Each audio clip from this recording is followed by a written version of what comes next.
अभिनंदन। विद्यार्थियों अपन बात कर रहे थे राजस्थान पॉलिटी पे, और राजस्थान पॉलिटी पे अपन हाईकोर्ट टॉपिक पढ़ रहे थे जो कि एक बहुत महत्वपूर्ण टॉपिक है। और हाईकोर्ट टॉपिक की यदि बात करें तो हाईकोर्ट से रिलेटेड कुछ बेसिक जो लेक्चर रहते हैं वो अपने ऑलरेडी कर लिए थे। राजस्थान हाईकोर्ट के बारे में पढ़ लिया था, कुछ आर्टिकल्स थे उनके बारे में पढ़ लिया था। तो हम आर्टिकल 225 तक पढ़ चुके थे। आज अपना आर्टिकल है 226, जिसके बारे में आज अपन अध्ययन करेंगे। क्या लिखा हुआ आर्टिकल 226 में, देख लेते हैं उसको। बेहद ही महत्वपूर्ण आर्टिकल है जो हाईकोर्ट का 226, आर्टिकल 226 बेहद ही इंपॉर्टेंट आर्टिकल है 226। देखते हैं क्या लिखा है 226 में। हाईकोर्ट की रिट जारी करने की शक्ति, हाईकोर्ट की रिट यानी प्रलेख, रिट को क्या बोलते हैं, प्रलेख जारी करने की शक्ति।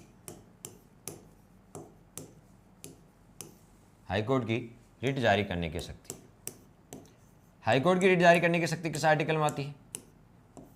तो इसका आंसर क्या होगा? हाईकोर्ट की रिट जारी करने की शक्ति आर्टिकल 226 में आती है। और सुप्रीम कोर्ट की रिट जारी करने की शक्ति आर्टिकल 32 में आती है। सुप्रीम कोर्ट अनुच्छेद 32 के तहत रिट जारी करता है, जबकि हाईकोर्ट आर्टिकल 226 के तहत रिट जारी करता है। मूल अधिकारों का उल्लंघन होने पर सुप्रीम कोर्ट और हाईकोर्ट दोनों ही 5-5 प्रकार की रिट जारी करते हैं, लेकिन हाईकोर्ट कुल 6 प्रकार की रिट जारी करता है। 5 तो मूल अधिकारों का उल्लंघन होने पर, और एक आपको पता है सिविल रिट भी जारी करता है, जिसको बोलते हैं अंतरिम राहत रिट भी कहा जाता है। चलिए, तो हाईकोर्ट की रिट जारी करने की शक्ति किस आर्टिकल में? 226 में। अब देखिए, मैं आपको कुछ चीजें बता देता हूं। एक तो है सुप्रीम कोर्ट और एक कौन बताओ? High court. दोनों के पास ही रिट जारी करने की शक्ति है। सुप्रीम कोर्ट और हाई कोर्ट दोनों के पास ही रिट जारी करने की शक्ति है। दोनों के पास ही रिट जारी करने की शक्ति है। सुप्रीम कोर्ट के पास भी और हाई कोर्ट के पास, दोनों के पास ही रिट जारी करने की शक्ति है। सुप्रीम कोर्ट कौन से? आर्टिकल 32 के तहत। सुप्रीम कोर्ट है वो आर्टिकल 32 के तहत, जिसका नाम है संवैधानिक उपचारों का अधिकार, उसके तहत रिट जारी करता है। और हाईकोर्ट कौन सा आर्टिकल के तहत? तो आर्टिकल 226 के तहत रिट जारी करता है। 226 के तहत रिट जारी करता है। यह आर्टिकल 32 जिसे संवैधानिक उपचारों का अधिकार कहते हैं, उसके तहत सुप्रीम कोर्ट रिट जारी करता है। और आर्टिकल 32 संवैधानिक उपचारों का अधिकार, इसको डॉक्टर भीमराव अम्बेडकर ने संविधान की आत्मा कहा था। डॉक्टर भीमराव अम्बेडकर ने संविधान की आत्मा कैसे कहा था? अनुच्छेद 32 को कहा था। ठीक है, तो यह अनुच्छेद 32 के तहत रिट जारी करता है और ये 226 के तहत रिट जारी करते हैं। मूल अधिकारों का उल्लंघन होने पर सुप्रीम कोर्ट भी 5 प्रकार की रिट जारी करता है और हाई कोर्ट भी 5 प्रकार की रिट जारी करता है। तो मूल अधिकारों का उल्लंघन होने पर दोनों की रिट जारी करने की शक्ति बराबर है। लेकिन पूछे, हाई कोर्ट की रिट जारी करने की शक्ति सुप्रीम कोर्ट के मुकाबले ज्यादा होती है। मूल अधिकारों में दोनों की बराबर होती है, लेकिन यदि ओवरऑल यदि बात करें तो सुप्रीम कोर्ट के मुकाबले हाई कोर्ट की रिट जारी करने की शक्ति ज्यादा होती है, क्योंकि हाई कोर्ट एक एक्स्ट्रा रिट जारी करता है जिसका नाम है अंतरिम राहत रिट। हाई कोर्ट टोटल 6 प्रकार की और सुप्रीम कोर्ट टोटल 5 प्रकार की रिट जारी करता है। तो रिट जारी करने की शक्ति हाई कोर्ट की ज्यादा होती है, किसके मुकाबले? सुप्रीम कोर्ट के मुकाबले। सुप्रीम कोर्ट की रिट जारी करने की शक्ति कैसी शक्ति है? तो ये एक सुप्रीम कोर्ट की रिट जारी करने की शक्ति एक मूल अधिकार है। सुप्रीम कोर्ट जो रिट जारी करता है वो अपने आप में एक क्या है? मूल अधिकार है। ठीक है, क्योंकि मूल अधिकार देखिए टोटल 6 प्रकार के मूल अधिकार है, उनमें से अनुच्छेद 32 इसका नाम है संवैधानिक उपचारों का अधिकार। तो ये बताओ एक मूल अधिकार है। जो मूल अधिकार मिलते हैं 12 से 35 के बीच, 12 से 35 के बीच आता 32 भी मूल अधिकारों में आता है।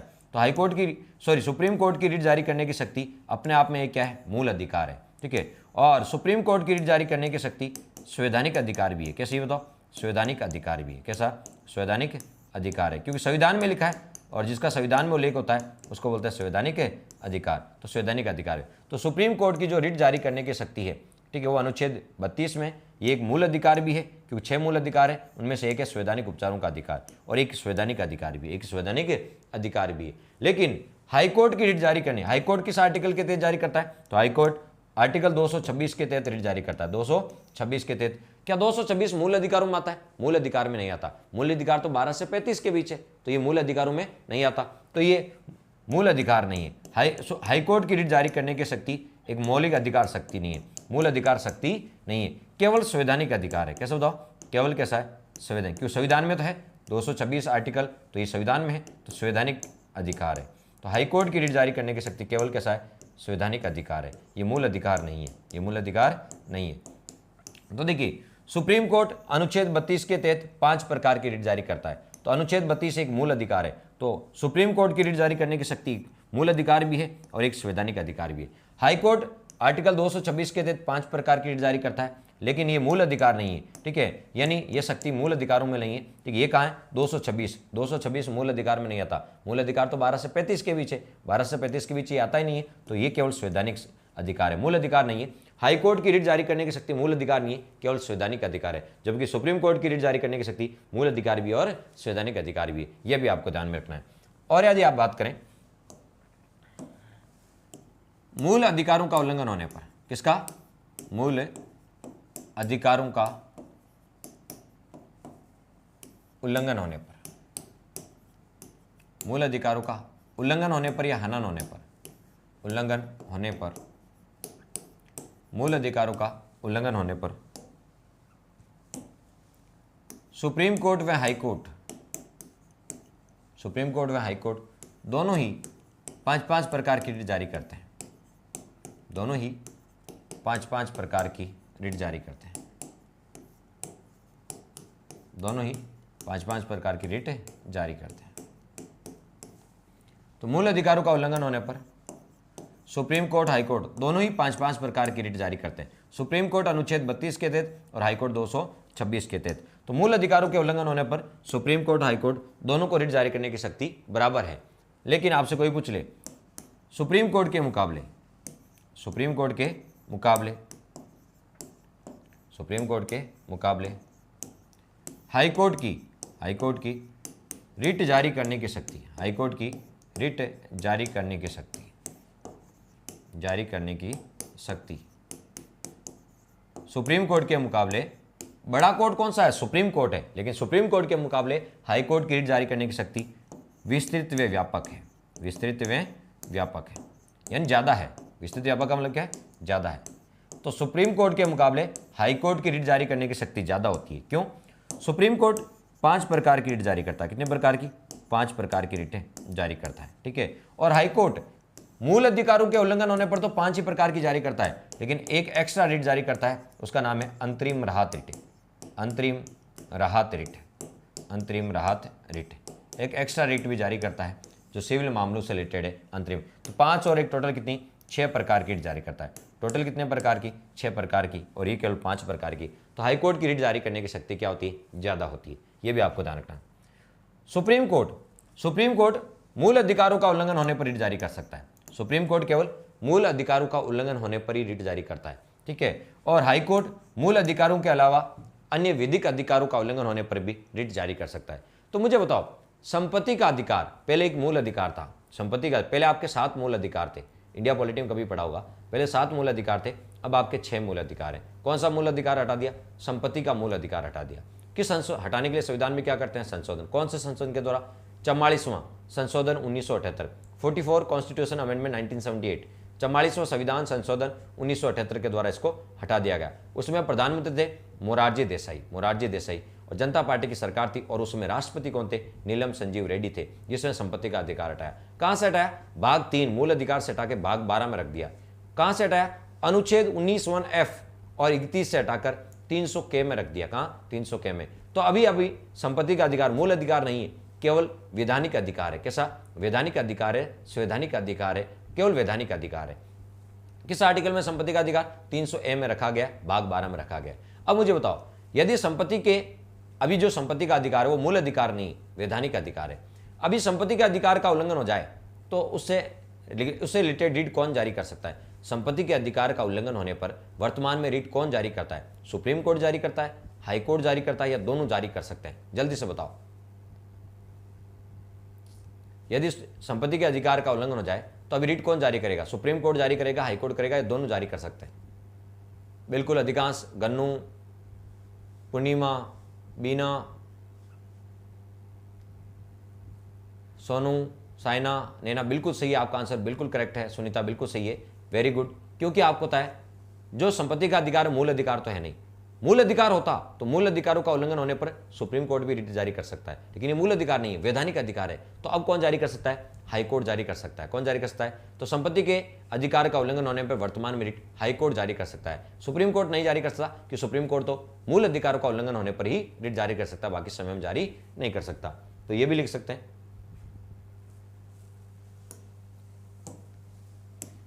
वर्तमान में संपत्ति का अधिकार वैधानिक अधिकार है। वर्तमान में संपत्ति का अधिकार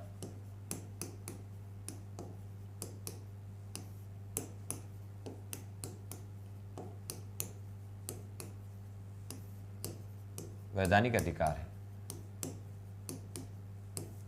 वर्तमान में संपत्ति का अधिकार वैधानिक अधिकार है। अतः संपत्ति के अधिकार से संबंधित रिट, संपत्ति के अधिकार के उल्लंघन से संबंधित रिट के उल्लंघन से संबंधित रिट हाईकोर्ट जारी कर सकता है।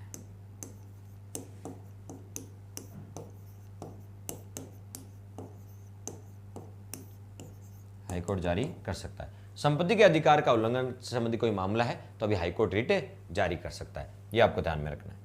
अब रिट कितने प्रकार की? मूल अधिकारों का उल्लंघन होने पर अनुच्छेद 32 के तहत आप सुप्रीम कोर्ट जाते हैं और अनुच्छेद 226 के तहत हाईकोर्ट जाते हैं, और दोनों ही मूल अधिकारों के उल्लंघन पर 5 प्रकार की रिट जारी करते हैं। कितने प्रकार की? 5 प्रकार की रिटें जारी की जाती है। तो हम पढ़ रहे हैं आर्टिकल 226। आर्टिकल 226 इसके तहत सुप्रीम कोर्ट 5 प्रकार की रिट जारी करता है। इसके तहत हाई कोर्ट, सुप्रीम कोर्ट नहीं, इसके तहत हाई कोर्ट, सुप्रीम कोर्ट तो अनुच्छेद 32 के तहत और हाई कोर्ट 226 के तहत। इसके तहत हाई कोर्ट 5 प्रकार की रिट जारी करता है। इसके तहत हाई कोर्ट 5 प्रकार की रिटें जारी करता है।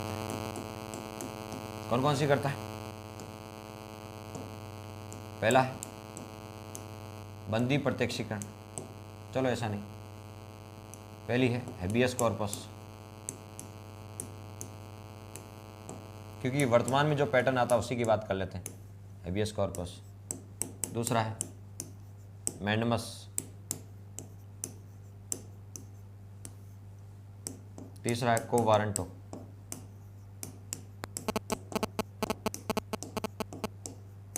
को वारंटो। चौथा है सटोरी।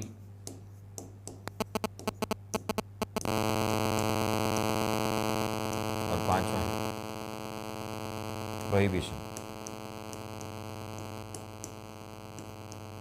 ये 5 प्रकार की रिटें जारी की जाती है। कितने प्रकार की? 5 प्रकार की रिटें जारी की जाती है। अब क्वेश्चन कैसे आते हैं आजकल? वर्तमान में जो क्वेश्चन पूछे जाते हैं उनका क्या पैटर्न रहता है, क्या ट्रेंड रहता है, वो देख लेते हैं। अब देखिए क्वेश्चन कैसा आएगा जो वर्तमान में पूछे जाते हैं। हम आदेश देते हैं कि आप अपने कर्तव्यों का पालन कीजिए। ध्यान रखना, क्वेश्चन सुनो ध्यान से। हम आदेश देते हैं कि आप अपने कर्तव्यों का पालन कीजिए। ये कौन सी रिट है? हम आदेश देते हैं कि आप अपने कर्तव्यों का पालन कीजिए। ये कौन सी रिट है? बताओ, ये ऑप्शन है आपके सामने। हम आदेश देते हैं कि आप अपने कर्तव्यों का पालन कीजिए। ये कौन सी रिट है? पूर्णिमा, मैंडमस बता रहे हैं, भजनलाल जी फर्स्ट बता रहे हैं। ऐसे क्वेश्चन आते हैं आजकल। हिंदी में नाम नहीं आते, हिंदी में आएंगे तो आप पहचान जाओगे। अनीता फर्स्ट, सुनीता मैंडमस, बीना मैंडमस। चलिए एक और क्वेश्चन।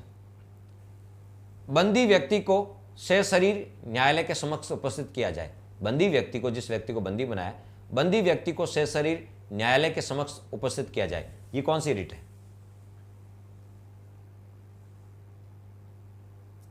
अधिकांश विद्यार्थी एक बता रहे हैं। अधिकांश विद्यार्थी बिल्कुल एक और क्वेश्चन। चलिए एक और आपसे पूछेंगे। हम पूछते हैं कि आपने किस अधिकार के तहत यह पद ग्रहण किया। हम पूछते हैं कि आपने किस अधिकार के तहत यह पद ग्रहण किया। ये कौन सी रिट है?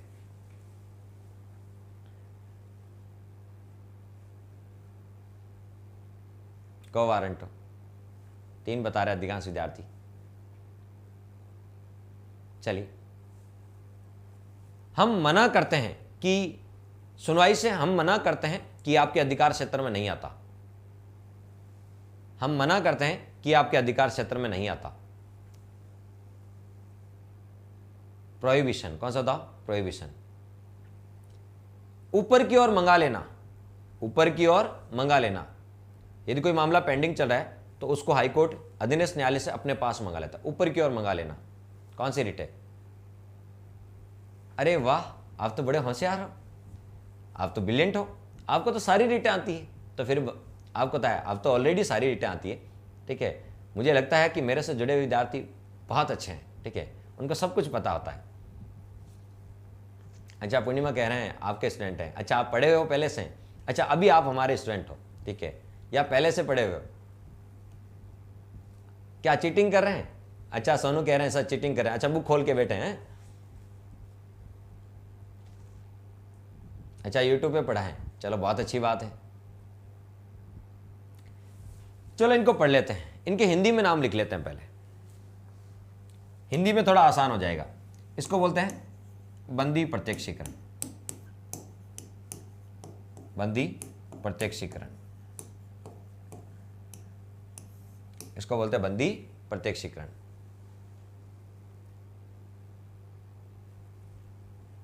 कोई नहीं, जिनको नहीं आता है वो याद करने के लिए ताए, अपन समझने के लिए ताए। जिनको नहीं आते अभी 5 मिनट बाद देखना आपको भी आने लग जाएंगे, ठीक है। ये बहुत इजी, हार्ड नहीं है। तो बताओ, बंदी प्रत्यक्षीकरण। मैंडमस को क्या बोलते हैं? परमादेश। मैंडमस को क्या बोलते हैं? परमादेश बोलते हैं। को वारंटो यानी अधिकार पर्चा, अधिकार पर्चा। सर्टोरी उत्प्रेषण,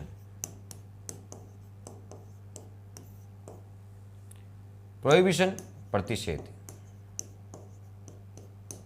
ये इनके हिंदी में नाम है, ये इनके हिंदी में नाम है। कोई नहीं, आपको याद हो जाएगा, आप फर्स्ट बार पढ़ रहे हैं तो भी याद हो जाएगा, आप निश्चिंत रहें। पॉलिटी बहुत इजी है, हर सब्जेक्ट इवन बहुत इजी है, ज्योग्राफी बहुत इजी है, और हिस्ट्री कल्चर का तो कहना ही क्या है। चलिए, तो अब हम अपन बात करें तो इनको याद कैसे रखें, इंग्लिश में कैसे याद रखें, इंग्लिश में कैसे याद रखें। आपके मन में ये क्वेश्चन आ रहा कि सर इंग्लिश में इनको याद कैसे करें? बहुत ही आसान है। देखिए, बंदी प्रत्यक्षीकरण, बंदी का मतलब है किसी व्यक्ति को कि आपको बंदी बना लेना, किसी व्यक्ति को बंदी बना लेना, ठीक है। तो बताओ इसको क्या बोलेंगे? बंदी बना लेना, ठीक है। मान लीजिए मैं आपको एक एग्जाम्पल से समझा देता हूं, ठीक है, एक एग्जाम्पल से समझा देता हूं। मान लीजिए अनीता है, ठीक है, अनीता है, ठीक है। अनीता के हस्बैंड को कोई बंदी बना लेता है, अनीता के हबी को, हस्बैंड को क्या बोलते हैं? हबी, ठीक है। तो बताओ, अनीता के हबी को पुलिस बंदी बना लेती है या कोई व्यक्ति बंदी बना लेता है, ठीक है। तो हबी को क्या बना लिया जाता है? बंदी बना लिया जाता है। तो बताओ, हबी को बंदी बना लिया जाता है। आज के बाद याद रह जाएगा, याद रह जाएगा ना, ठीक है। तो बताओ, हबी को क्या बना लिया? बंदी बना लिया, ठीक है। तो बताओ, बंदी प्रत्यक्षीकरण को क्या बोलते हैं? हेबियस कॉर्पस बोलते हैं। क्या बोलते हैं? हेबियस कॉर्पस बोलते हैं। याद रह जाएगा? हाँ हाँ, बिल्कुल बना सकते हैं।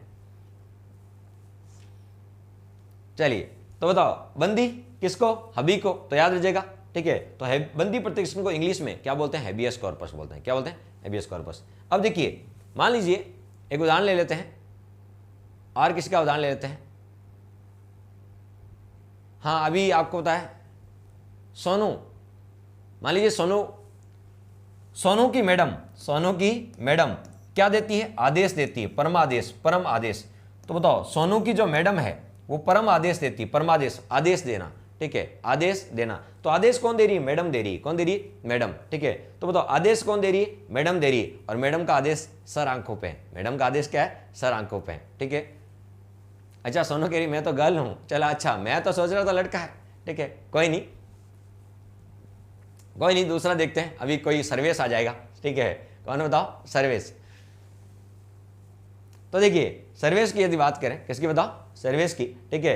तो सर्वेश की मैडम क्या दे रही थी? आदेश दे रही थी, परमादेश। हम आदेश देंगे, हम बताओ, हम आदेश देते हैं। कोई नहीं, आप गर्ल हो तो कोई नहीं, आप भी तो आदेश देते हो, ठीक है। तो देखिए, परमादेश, हम आदेश देते हैं कि किसको? किसका आदेश है? मैडम। तो मैडम का जो आदेश है वो सर आंखों पे, ऐसे याद रख लेना। चलिए, वारंट किस लिए जारी करते हैं? पुलिस वारंट लेके आती है ना, कोर्ट के द्वारा वारंट जारी किया जाता है, ठीक है। तो बताओ, वारंट किस लिए जाता था? वारंट इसलिए कि आपसे पूछताछ की जा सके। वारंट इसलिए जारी किया जाता है ताकि आपसे पूछताछ किया जाए। पर्चा का मतलब क्या होता है? पूछना, और पूछने के लिए क्या जारी किया जाता है? वारंट जारी किया जाता है। पर्चा का मतलब पूछना, और पूछने के लिए क्या जारी किया जाता है, वारंट जारी किया जाता है। पुलिस आपको वारंट लेके आती है पूछताछ के लिए, ठीक है। अब देखिए उत्प्रेषण, उत्प्रेषण, ठीक है, ठीक है, यह है सटोरी। कौन सा बताओ, उत्प्रेषण का मतलब होता है ऊपर की ओर भेजना। उत्प्रेषण का मतलब क्या है, ऊपर की ओर भेजना। ऐसे रखना, उत्प्रेषण का मतलब उत्पीड़न। जो सटोरिये होते हैं ना, सटोरिये, उनका उत्पीड़न किया जाता है। सटोरियन, सटोरिये, जो सटोरिये, जो गैम्बलर होते हैं, जो जुआ खेलते हैं, उनका बताओ उत्प्रेषण किया जाता है। क्या क्या होता है, उत्प्रेषण, ठीक है। तो सटोरियों का उत्प्रेषण होता है। क्या होता है, उत्प्रेषण। और देखो मना करने को बोलते हैं प्रोहिबिशन, कहते हैं धूम्रपान निषेध है। निषेध, निषेध का मतलब होता है मना।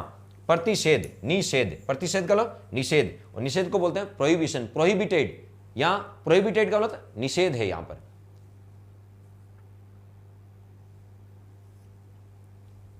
सर मेरा और मेरे बाबूलाल जी का उदाहरण दे दो, सोनू लड़की है तो। अच्छा अनिता जी बोल रहे हैं, कोई नहीं, बिल्कुल आपका उदाहरण भी दिया जाएगा, ठीक है।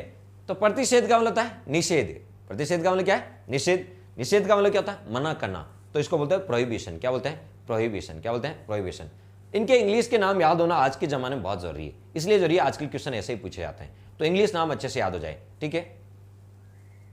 सर सॉरी है, सर सॉरी नहीं है, सटोरी है, ठीक है। सर सॉरी नहीं है, क्या बताओ, सटोरी है सुमन जी, ठीक है। ये सटोरी है, सर टोरी, सटोरी है ये, ध्यान रखना, सर सॉरी नहीं है। चलिए, तो आपसे कोई पूछे इंग्लिश नाम कैसे याद रखो, हबी को, मान लीजिए अनिता जी के हबी को, अनिता जी के हबी को क्या बना लिया, बंदी बना लिया। अनिता के हबी को बंदी बना लिया। मैडम का आदेश, परमादेश, आदेश सरांकों पे। पुलिस वारंट जारी करती है ताकि पूछताछ किया जा सके। सटोरियों का उत्प्रेषण किया जाता है। और प्रोहिबिट का मतलब मना होता है, प्रतिषेध या निषेध, ठीक है। तो इंग्लिश नाम आपको याद होने चाहिए। अब एक एक करके इसको पढ़ लेते हैं, ठीक है। एक तो इनके नाम याद होने चाहिए, अब एक एक करके पढ़ लेते हैं क्वेश्चन कैसे आते हैं। सबसे पहले पढ़ते हैं बंदी प्रत्यक्षीकरण।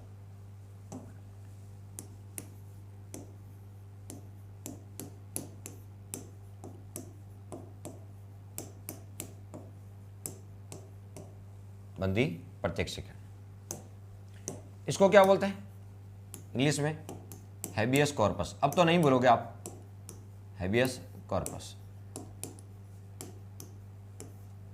Habeas corpus. अब देखिए इनको याद, इसका अर्थ क्या होता है, ये एग्जाम में पूछा जाता है। इसका शाब्दिक अर्थ क्या है, हर शब्द का पूछा जाता है इसका शाब्दिक अर्थ।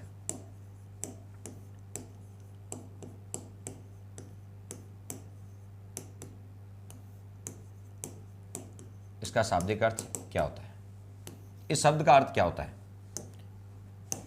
बंदी व्यक्ति को, बंदी जिसको बोलते हैं कैदी, बंदी व्यक्ति को, ये रिट कौन जारी करता है, सुप्रीम कोर्ट और हाई कोर्ट जारी करता है। तो बंदी व्यक्ति को सशरीर उपस्थित किया जाए। जिस व्यक्ति को बंदी बनाया है उसको कोर्ट के सामने सशरीर उपस्थित किया जाए। कोर्ट के सामने कैसे बताओ, सशरीर उपस्थित किया जाए। तो बंदी व्यक्ति को, जिस व्यक्ति को बंदी बनाया है उस व्यक्ति को सशरीर कोर्ट के सामने उपस्थित किया जाए, ठीक है। अब देखिए मैं इसको एक एग्जांपल से समझा देता हूं। मान लीजिए अनीता के हस्बैंड को, मान लीजिए अनीता जी के हस्बैंड को कोई बंदी बना लेता है, कोई बंदी बना लेता है, उनका कोई दोस्त बना लेता है या कोई और व्यक्ति बंदी बना लेता है, ठीक है। तो बताओ अनीता जी क्या करेंगे। अनीता जी पहले 1-2 दिन तो वेट करेंगे कि प्रियतम आसपास ही कहीं गए होंगे, ठीक है, आ जाएंगे 1-2 दिन में। उनका रोज़ का काम है 1-2 दिन घर से गायब रहते हैं बीच बीच में, ठीक है, तो आ जाएंगे 1-2 दिन में। अब वो 1-2 दिन वेट करती है अनीता जी, फिर भी नहीं आते, ठीक है। तो अनीता जी अपने रिश्तेदारों को और उनके फ्रेंड सर्कल को कॉल करती है कि मेरे प्रियतम कहीं आपके पास आए क्या, ठीक है, लेकिन वहाँ भी पता लगता है कि नहीं आए, ठीक है। तो अब अनीता जी के पास क्या ऑप्शन है, वो पुलिस के पास जाएगी, ठीक है, गुमशुदगी दर्ज कराएगी। क्या करेगी, गुमशुदगी, या किसी पे शक है, ठीक है, या किसी पे शक है। तो मान लीजिए किसी लड़की पे शक है तो अनीता जी कहेगी कि मेरे प्रियतम को फला फला व्यक्ति ने, फला फला लड़की ने मेरे प्रियतम का अपहरण कर लिया। क्या कर लिया बताओ, अपहरण कर लिया, ठीक है। यदि किसी पे शक होता है, ठीक है, तो बताओ लड़की पे भी हो सकता है, ठीक है। तो ऐसा हो सकता है कि अनीता जी के हस्बैंड को किसी लड़की ने किडनैप कर लिया, तो ऐसा भी हो सकता है, ठीक है। तो वो एफआईआर दर्ज कराएगी, पुलिस स्टेशन में जाके क्या करेगी बताओ, एफआईआर दर्ज कराएगी। गुमशुदगी दर्ज करा सकती है, किडनैपिंग का आपको एफआईआर दर्ज करा सकती है, ठीक है। अब पुलिस में गुमशुदगी दर्ज करा दी, पुलिस में गुमशुदगी दर्ज करा दी, ठीक है, लेकिन पुलिस कोऑपरेट नहीं कर रही है। मान लीजिए पुलिस क्या नहीं कर रही बताओ, कोऑपरेट नहीं कर रही है, ठीक है। पुलिस ने कहा कि आपको मिले तो आप बता देना, पुलिस ऐसे तो बोलती है आपको मिले तो आप बता देना, और यदि हमें मिलेंगे तो हम आपको बता देंगे। पुलिस कोऑपरेट नहीं कर रही। हाँ बिल्कुल सही है। तो ऐसा जब आपको होता है 1-2 महीने चले निकल जाते हैं, पुलिस को कोई आपको होता है इसका पता नहीं चलता है, ठीक है, पुलिस को कोई, तो बताओ पुलिस में आपको कोई पता नहीं चलता है, ठीक है। तो मान लीजिए पुलिस आपको कोऑपरेट नहीं कर रही है, ठीक है, तब क्या करोगे? पुलिस यदि आपको कोऑपरेट नहीं करी उस कंडीशन में क्या करोगे? उस कंडीशन में आप जाओगे कोर्ट। अब एक ही रास्ता है कोर्ट का, तो आप कोर्ट में जाओगे और कोर्ट से आपको होता है वकील के माध्यम से वहां पे याचिका दायर करवाओगे कि मेरे पति को फला तारीख को किडनैप कर लिया गया था, ठीक है, लेकिन पुलिस इस मामले में कोऑपरेट नहीं कर रही है, ठीक है। तब आपको पता है कोर्ट क्या करेगा? पुलिस को एक आपको रिट जारी करेगा। कौन जारी करेगा? कोर्ट जारी करेगा। पुलिस को एक रिट जारी करेगा कि ये व्यक्ति फला तारीख को घर से आपको होता है किडनैप हो गया था। पुलिस हमें 10 दिन के अंदर या 20 दिन के अंदर उस व्यक्ति को, जिस व्यक्ति को बंदी बनाया, उस व्यक्ति को सशरीर कोर्ट में उपस्थित करे। कौन उपस्थित करे? पुलिस उपस्थित करे। ये रिट कौन जारी कर रहा है? कोर्ट जारी कर रहा है। तो बताओ, आपसे कोई पूछ ले ये रिट कौन जारी करता है? कोर्ट जारी करता है। किसको जारी करता है? पुलिस को। और क्या कहता है उस कि बंदी व्यक्ति को, जिस व्यक्ति को बंदी बनाया, उसको सशरीर कोर्ट में उपस्थित किया जाए, सशरीर कोर्ट में उपस्थित किया जाए। तो ये रिट है क्या? बताओ, बंदी प्रत्यक्षीकरण। तो ये रिट किसके द्वारा जारी की जाती है? न्यायालय के द्वारा जारी की जाती है, सुप्रीम कोर्ट, हाई कोर्ट के द्वारा। किसको? पुलिस प्रशासन को जारी की जाती है, पुलिस प्रशासन को जारी की जाती है। और कौन सी ऐसी रिट है जो व्यक्ति के जीवन की सुरक्षा से जुड़ी है, जो व्यक्ति की जीवन की स्वतंत्रता से जुड़ी है? तो वो रिट कौन सी? बंदी प्रत्यक्षीकरण। क्योंकि जिस व्यक्ति को बंदी बनाया उसका जीवन खतरे में भी तो हो सकता है। जिस व्यक्ति को बंदी बनाया उसको आपको पता है जान से मारा भी जा सकता है, ठीक है। जिस व्यक्ति को बंदी बनाया, ठीक है, उसकी सारी स्वतंत्रताएं, बंदी बना लिया, कैद करके रखा एक कमरे में, तो उसकी सारी स्वतंत्रताएं समाप्त हो गई, उसका जीवन खतरे में पड़ सकता है, ठीक है। तो जीवन की सुरक्षा से और जीवन की स्वतंत्रता से जुड़ी हुई रिट कौन सी है? बंदी प्रत्यक्षीकरण है।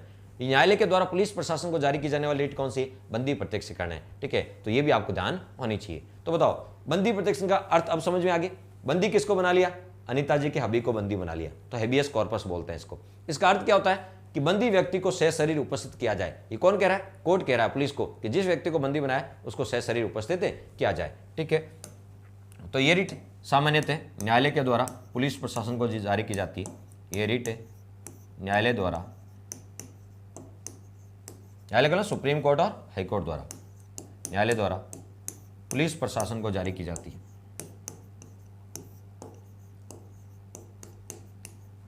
पुलिस प्रशासन को जारी की जाती है। ये रिट न्यायालय द्वारा पुलिस प्रशासन को जारी की जाती है। और ये रिट, हाँ अब आप नहीं भूलोगे, बहुत अच्छी बात है, भूलना भी नहीं चाहिए। ये रिट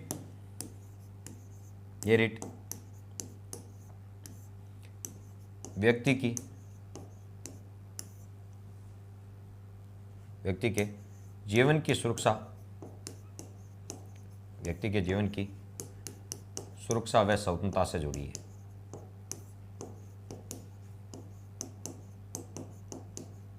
ये रिट व्यक्ति के जीवन की सुरक्षा व स्वतंत्रता से जुड़ी है।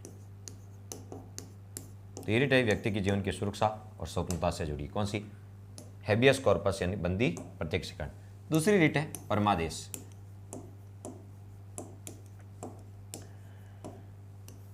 परमादेश, इसको इंग्लिश में क्या? आदेश किसका? परम आदेश। इसको देखो ध्यान से पढ़ो, परम आदेश, परमादेश। ये किसका आदेश है? मैडम का है, तो इसको बोलते हैं मैंडमस।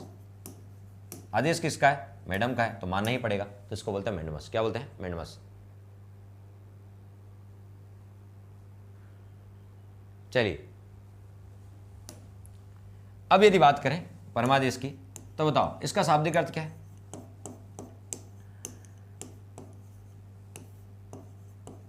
इसका शाब्दिक अर्थ है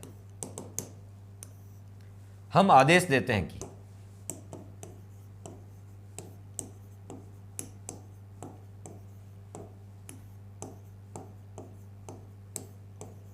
हम आदेश देते हैं कि आप अपने कर्तव्यों का पालन कीजिए। कौन आदेश दे रहा है? न्यायालय दे रहा है, क्योंकि ये रिट न्यायालय के द्वारा जारी की जाती है, सुप्रीम कोर्ट और हाई कोर्ट।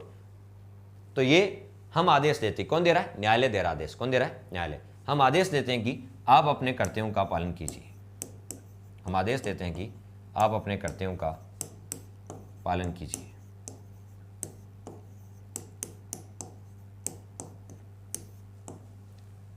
मान लीजिए आप में से कोई, मान लीजिए नैना एसडीएम बन गई, क्या बन गई, एसडीएम, और एसडीएम बनने के बाद ये अपने परिवार वालों को, रिश्तेदारों को, नातेदारों को, ठीक है, मिलने वालों को आपको तब फायदा उठा रही है, फायदा पहुंचा रही है, अपने पद का फायदा, पद का दुरुपयोग कर रही है, ठीक है। जब ये पद का दुरुपयोग करती है, ठीक है, और कोई इसकी कोई मान लीजिए इनकी कंप्लेन कर देता है, ठीक है, न्यायालय में, तो न्यायालय इनको एक रिट जारी करता है कि आप एसडीएम एक लोक सेवक के पद पर हैं और आप लोक सेवक के पद पर रहते हुए आप पद का क्या बताओ, दुरुपयोग कर रहे हैं, पद का क्या कर रहे हैं, पद का क्या कर रहे हैं, दुरुपयोग कर रहे हैं, ठीक है। तो अब ये न्यायालय एक रिट जारी करेगा, ठीक है, नैना जो एसडीएम है उसको, ठीक है, क्या बोलेगा कि हम आदेश देते हैं, कौन, न्यायपालिका आदेश देगी, हम आदेश देते हैं कि आप अपने कर्तव्यों का क्या कीजिए, पालन कीजिए, हम आदेश देते हैं कि आप अपने कर्तव्यों का क्या पालन कीजिए, आप पद का दुरुपयोग कर रहे हैं तो आप कर्तव्यों का क्या कीजिए, पालन कीजिए, ठीक है। तो ये रिट भी न्यायालय के द्वारा प्रशासन को या लोक सेवकों को जारी की जाती। चलिए, हाँ क्या पूछ रहे हैं, 2354, आपका नाम तो नहीं है लिखा हुआ है लास्ट में 2354, क्या पूछ रहे हैं आप वापस बता दीजिए, कौन सा क्वेश्चन पूछ रहे हैं। चलिए, हम आदेश देते हैं कि आप अपने कर्तव्यों का क्या कीजिए, पालन कीजिए, तो कौन आदेश दे रहा है, न्यायपालिका दे रही है, किसको, लोक सेवक को। यदि कोई कलेक्टर है, कोई एसडीएम है, कोई तहसीलदार है, वो पद पर रहते हुए अपने कर्तव्यों का पालन नहीं कर रहा है तो सरकार आदेश देती है या न्यायपालिका आदेश देती है कि आप अपने कर्तव्यों का क्या कीजिए, पालन कीजिए। चलिए, तो ध्यान रखना, ये रिट न्यायालय द्वारा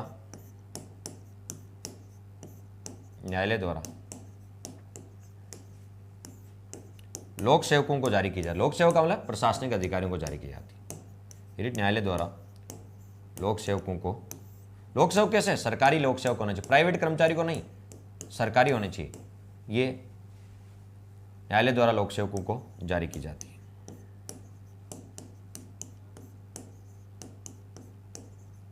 लोक सेवकों को जारी की जाती है। लेकिन ये रिट राष्ट्रपति और राज्यपाल को जारी नहीं किया जा सकती, ये रिट है वो राष्ट्रपति और राज्यपाल को जारी नहीं की जा सकती। क्यों, ऐसा नहीं कि सुप्रीम कोर्ट कह दे राष्ट्रपति को कि आप अपने कर्तव्यों का पालन कीजिए, ऐसा नहीं, ठीक है। हाई कोर्ट कह दे राज्यपाल को आप अपने कर्तव्यों का पालन कीजिए, तो ये राष्ट्रपति और राज्यपाल को जारी नहीं की, उनको आदेश नहीं दे सकते, बाकी किसी भी लोक सेवक को ये जारी की जा सकती है।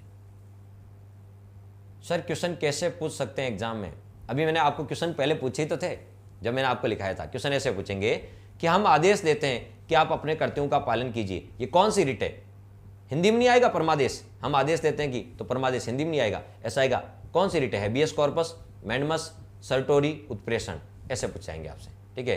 तो आपका आंसर क्या होगा, ठीक है, मैंडमस है, कौन से बताओ, मैंडमस है। आदेश कौन देती है, मैडम देती है, ठीक है। फिर आपसे पूछेंगे मैंडमस रिट है, ठीक है, जो मैंडमस रिट है वो किसके द्वारा जारी की जाती है, तो न्यायालय के द्वारा, किसको, लोक सेवकों को जारी की जाती है। क्या ये राष्ट्रपति और राज्यपाल को जारी की जा सकती है, नहीं की जा सकती, ठीक है। तो इस प्रकार, और आपको पढ़ लो एक बार, फिर और वापस बता देंगे कैसे क्वेश्चन पूछे जाते हैं, शायद या तो आप लेट जुड़े होंगे, कोई नहीं, बता देंगे।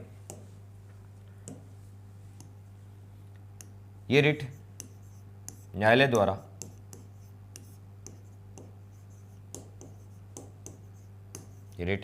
द्वारा राष्ट्रपति व राज्यपाल को जारी नहीं की जा सकती।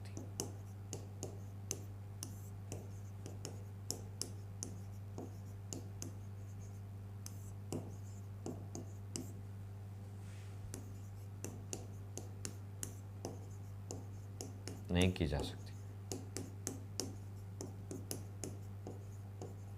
तो ये रिट, ये आदेश आप राष्ट्रपति और राज्यपाल को नहीं दे सकते। नेक्स्ट आपकी रिट अधिकार पर्चा।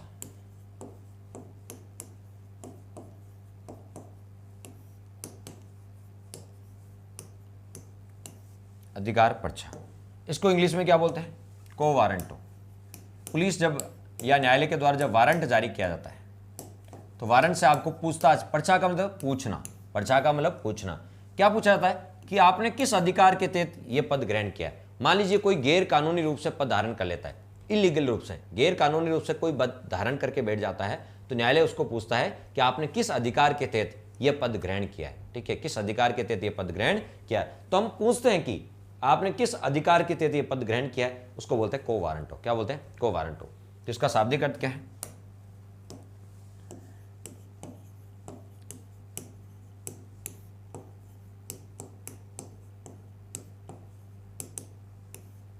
इसका शाब्दिक अर्थ है हम पूछते हैं कि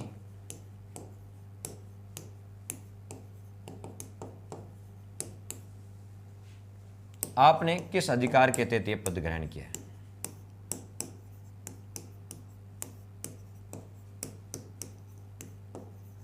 आपने किस अधिकार के तहत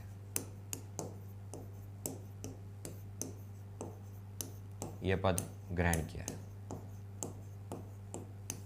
क्या आपने किस अधिकार के तहत यह पद ग्रहण किया है। यदि कोई गैर कानूनी रूप से पद धारण कर लेता है तब यह रिट जारी की जाती है। जब कोई व्यक्ति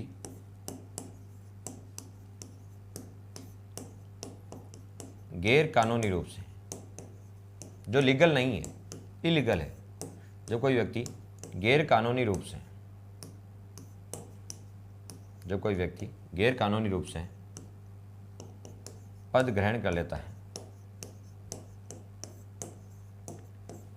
पद ग्रहण कर लेता है, तब न्यायालय द्वारा ये रिट जारी की जाती है।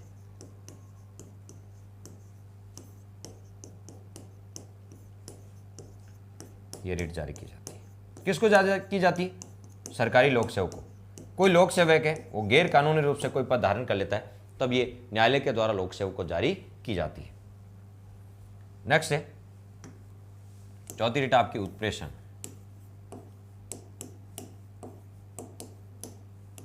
उत्प्रेषण इसको क्या बोलते हैं इंग्लिश में सर्टोरी। सर्टोरी इसका शाब्दिक अर्थ क्या है। ऊपर की ओर मंगा लेना।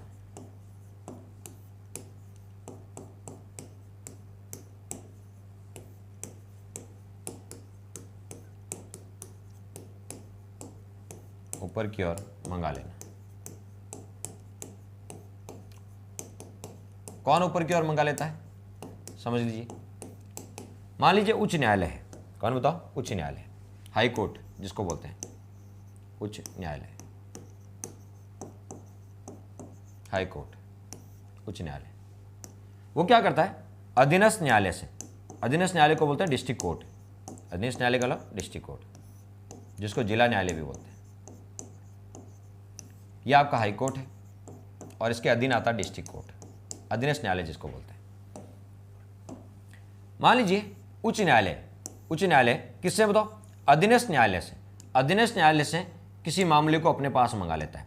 उच्च न्यायालय अधीनस्थ न्यायालय से किसी मामले को अपने पास मंगा लेता है। ठीक है, तो बताओ ऊपर की ओर मंगा लेना। कौन ऊपर की ओर मंगा रहा है हाई कोर्ट मंगा रहा है। किसे डिस्ट्रिक्ट कोर्ट से किसी मामले को हाई कोर्ट अपने पास मंगा लेता है, उसको बोलते हैं क्या बताओ उत्प्रेषण रिट। क्या बोलते हैं उत्प्रेषण।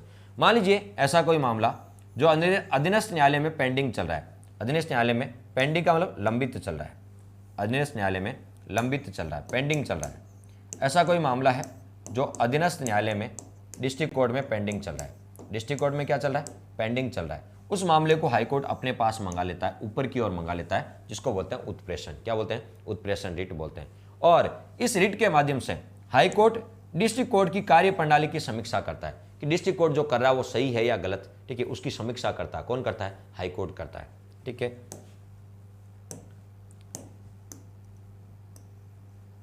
जब हाई कोर्ट अधीनस्थ न्यायालय से,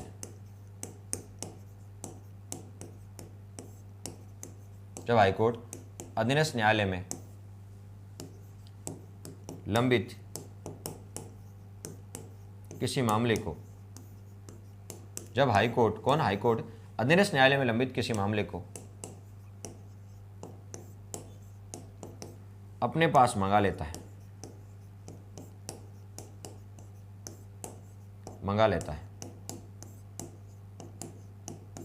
तो उसे क्या बोलते हैं उत्प्रेषण बोलते हैं। हाई कोर्ट मंगा लेता है, किससे मंगा लेता है डिस्ट्रिक्ट कोर्ट से। तो बताओ ऊपर हाई कोर्ट ऊपर ही होता है, तो डिस्ट्रिक्ट कोर्ट से हाई कोर्ट ऊपर मंगा लेता है, अपने पास मंगा लेता है। उस रिट को क्या बोलते हैं उत्प्रेषण बोलते हैं। क्या बोलते हैं उत्प्रेषण बोलते हैं। ये कब की जाती है उत्प्रेषण रिट के माध्यम से, रिट के माध्यम से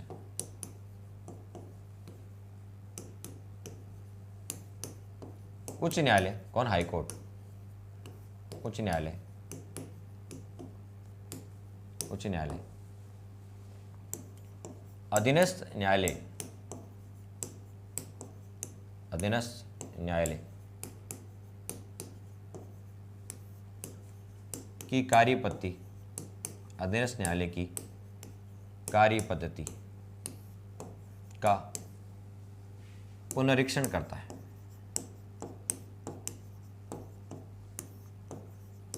यानी हाईकोर्ट अपने पास मंगा लेता है किससे, डिस्ट्रिक्ट कोर्ट से।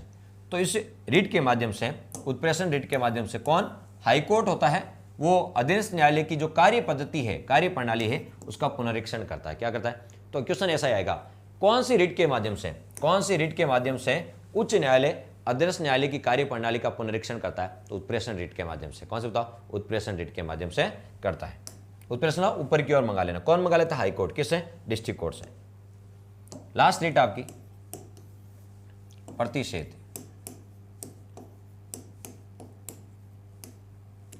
इसको बोलते हैं प्रोहिबिशन।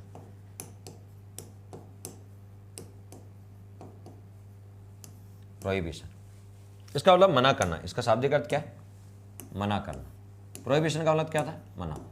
इसका शाब्दिक अर्थ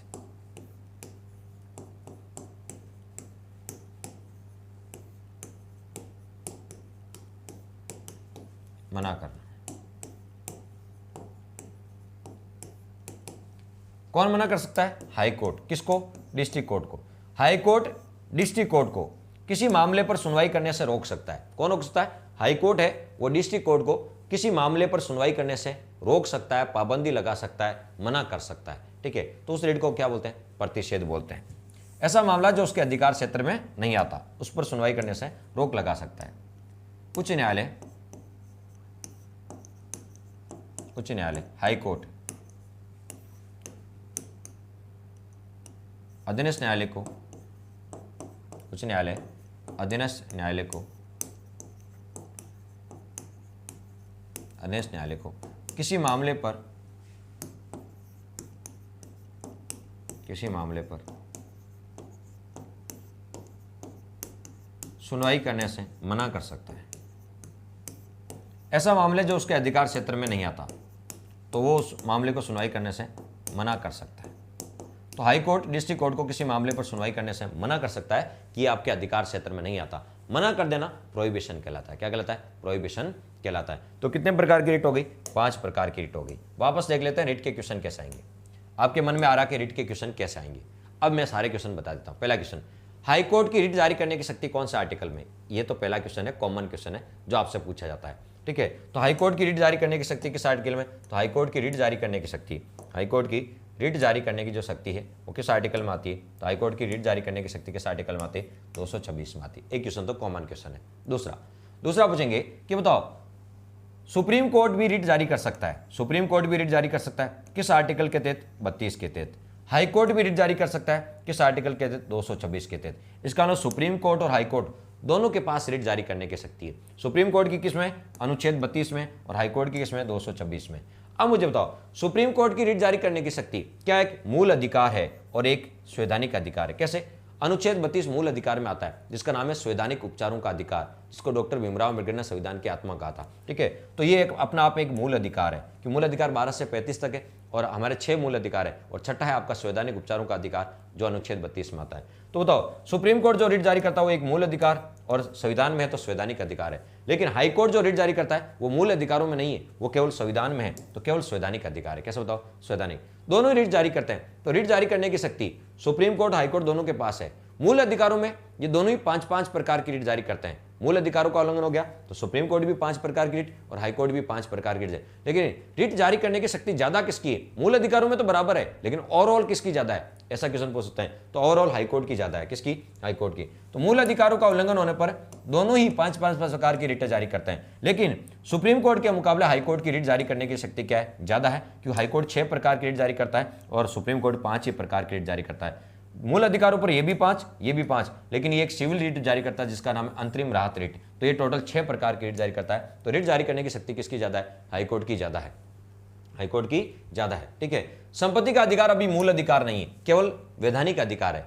और मूल अधिकार नहीं है तो बताओ सुप्रीम कोर्ट तो रिट जारी नहीं कर सकता, क्योंकि सुप्रीम कोर्ट तो मूल अधिकारों पर रिट जारी करता है, बाकी मामले में नहीं जारी करता। तो संपत्ति का अधिकार अभी वैधानिक अधिकार है, तो संपत्ति के अधिकार पर रिट जारी कौन कर सकता है? तो संपत्ति का अधिकार वैधानिक अधिकार है, तो संपत्ति के अधिकार पर रिट जारी कौन कर सकता है? हाईकोर्ट कर सकता है। कौन कर सकता है? हाईकोर्ट कर सकता है। चलिए आगे देखते हैं। अब हमने कहा था कि बताओ कितने प्रकार की रिट होती? 5 प्रकार की रिट होती। कितने प्रकार की? 5 प्रकार की, जो हाईकोर्ट जारी करता है अनुच्छेद 226 के तहत। अब आपसे क्वेश्चन आएगा, हम आदेश देते हैं कि ये कौन सी रिट है, हम आदेश देते हैं, जल्दी से बताओ कौन सी रिट है। हम आदेश देते हैं कि, क्वेश्चन कैसे आते हैं ऐसे आएंगे, हम आदेश देते हैं कि कौन सी रिट है, तो इसका आंसर क्या होगा?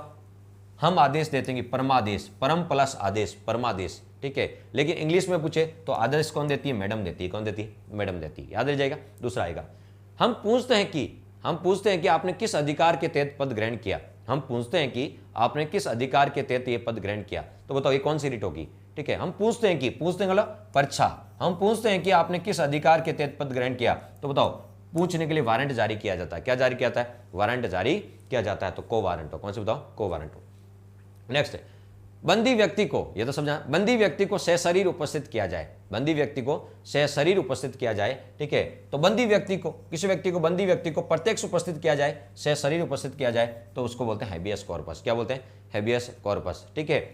ऐसी रिट, ठीक है, जो सामान्यतः पुलिस प्रशासन को जारी की जाती है, तो वो हैबियस कॉर्पस है। व्यक्ति की जीवन और स्वतंत्रता से जुड़ी कौन सी है? हैबियस कॉर्पस है। ये जो ऊपर वाली 3 रिट है ना, ये तीनों ही न्यायालय के द्वारा प्रशासनिक अधिकारियों को जारी की जाती है। ये पुलिस प्रशासन को और ये लोक सेवकों को जारी की जाती है। तो न्यायालय के द्वारा ये पुलिस प्रशासन को जारी की जाती है। किसको बताओ? पुलिस प्रशासन को जारी और लोक सेवकों को जारी की जाती है। यानी ये तो जो ऊपर वाली 3 रिट है, ये न्यायालय प्रशासन को जारी करता है, इसलिए ये प्रशासनिक रिट है। कैसे बताओ? प्रशासनिक रिट है। कैसे बताओ? प्रशासनिक रिट है। ऊपर वाली जो 3 रिट है, ये कैसी रिट है बताओ? प्रशासनिक रिट है, क्योंकि न्यायालय के द्वारा ये प्रशासन को जारी की जाती है। पुलिस प्रशासन ये बाकी लोक सेवकों को जारी की जाती है। तो न्यायालय के द्वारा प्रशासन को जारी की जाती है, तो ऊपर वाली तीनों प्रशासनिक रिट हैं। लेकिन ये न्यायालय के द्वारा न्यायालय को ही जारी की जाती है। कैसे? मैंने बताया था, ऊपर की ओर मंगा लेना। कौन मंगाता है? हाईकोर्ट मंगाता है। किससे? डिस्ट्रिक्ट कोर्ट से अपने पास मंगाता है। हाईकोर्ट डिस्ट्रिक्ट कोर्ट से, तो न्यायालय का मामला न्यायालय तक। ये हाईकोर्ट डिस्ट्रिक्ट कोर्ट को आदेश जारी करता है कि आप इस मामले पर सुनवाई नहीं कर सकते, तो ये भी न्यायालय का न्यायालय तक है। तो जब न्यायालय के द्वारा न्यायालय को रिट जारी की जाती है, न्यायालय के द्वारा न्यायालय को रिट जारी की जाती है, तो इसको बोलते हैं सर, आपको होता है अर्ध न्यायिक रिट। क्या बोलते हैं? अर्ध न्यायिक रिट, सेमी जुडिशियल अर्ध न्यायिक रिट।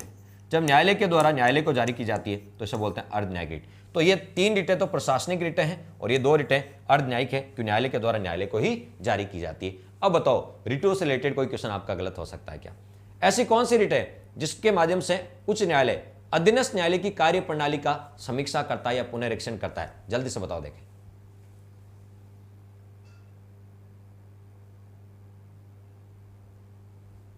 जल्दी से बताओ, देखें।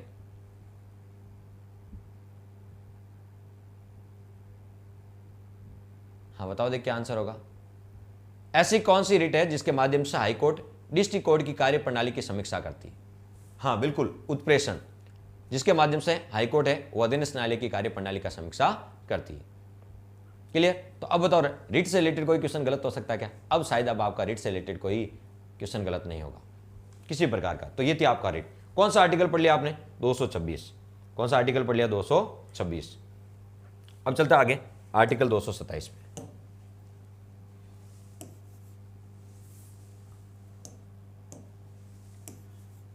आर्टिकल 227 में हाईकोर्ट की अधीक्षण की शक्ति। क्या लिखा है? हाईकोर्ट की अधीक्षण की शक्ति। बताओ कोई दिक्कत है क्या इसमें? 226 में अब कोई दिक्कत नहीं होनी चाहिए। अधिकांश विद्यार्थी हाँ सर कोई दिक्कत नहीं है। चलिए, इसमें हाईकोर्ट की अधीक्षण की शक्ति।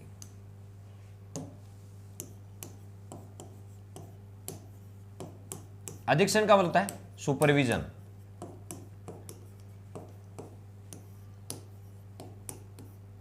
अधीक्षण की शक्ति, इसको बोलते हैं सुपरविजन। आपने सुना होगा SP, superintendent of police.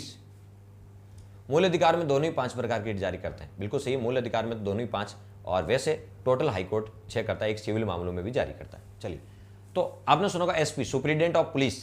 SP का मतलब होता है सुपरिटेंडेंट ऑफ पुलिस, पुलिस अधीक्षक। अधीक्षक जो नियंत्रण करता है, और यह अधीक्षण सुपरविजन करने वाला, सुपरविजन करने वाला। ठीक है, तो हाईकोर्ट की अधीक्षण की शक्ति, हाईकोर्ट की अधीक्षण की शक्ति, अधीक्षण की शक्ति। अधीक्षण का मतलब क्या है? यह हाईकोर्ट की एक प्रशासनिक शक्ति है। यह हाईकोर्ट की एक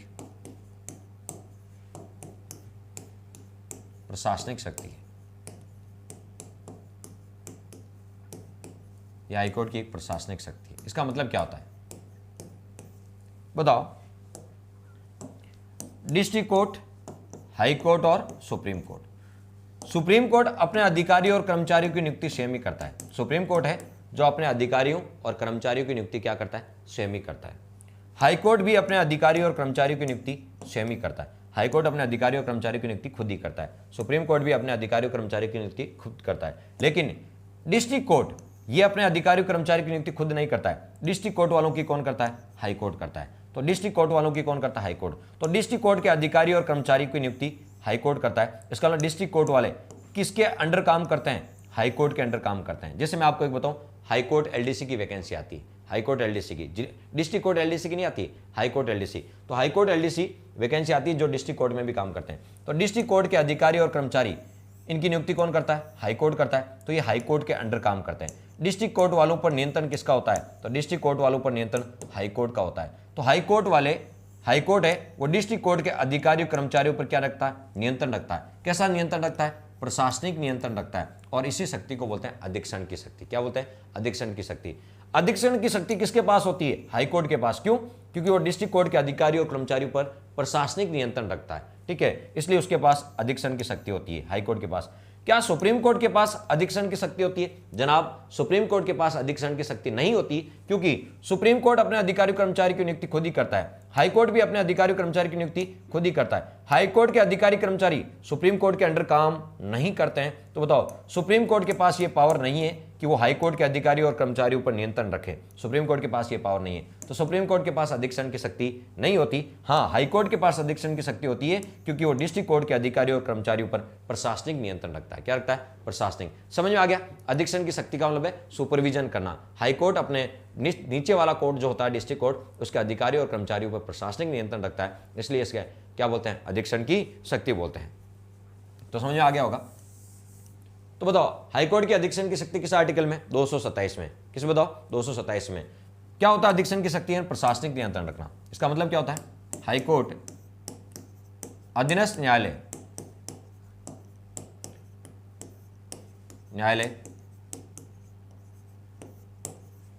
के अधिकारियों व कर्मचारियों पर, के अधिकारियों, हाईकोर्ट अधीनस्थ न्यायालय, अधीनस्थ न्यायालय का मतलब डिस्ट्रिक्ट कोर्ट जो उसके अधीन होते हैं, के अधिकारियों व कर्मचारियों पर प्रशासनिक नियंत्रण रखता है। प्रशासनिक नियंत्रण रखता है तथा उनके विरुद्ध अनुशासनात्मक कार्रवाई कर सकता है। उनके विरुद्ध, यदि वो डिसिप्लिन भंग करते हैं तो उनके विरुद्ध कार्रवाई भी कर सकता है। उनके विरुद्ध अनुशासनात्मक कार्रवाई, यदि वो अनुशासनहीन होते हैं तो उन पर विरुद्ध अनुशासनात्मक कार्रवाई कर सकता है। कौन कर सकता है? डिस्ट्रिक्ट कोर्ट वालों पर हाई कोर्ट कर सकता है, क्योंकि डिस्ट्रिक्ट कोर्ट के अधिकारियों कर्मचारी की नियुक्ति कौन करता है? हाई कोर्ट करता है। तो डिस्ट्रिक्ट कोर्ट के अधिकारियों और कर्मचारियों यदि वो अनडिसिप्लिन में रहते हैं तो उनके विरुद्ध अनुशासनात्मक कार्रवाई की जा सकती है।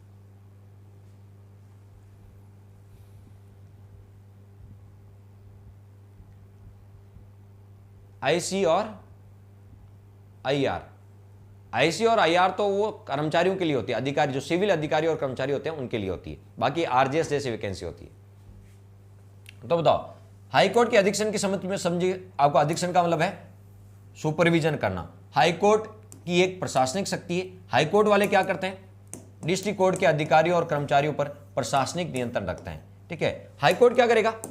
हाईकोर्ट राज्य में, राज्य का सबसे बड़ा कोर्ट कौन सा? हाईकोर्ट। हाईकोर्ट क्या करेगा?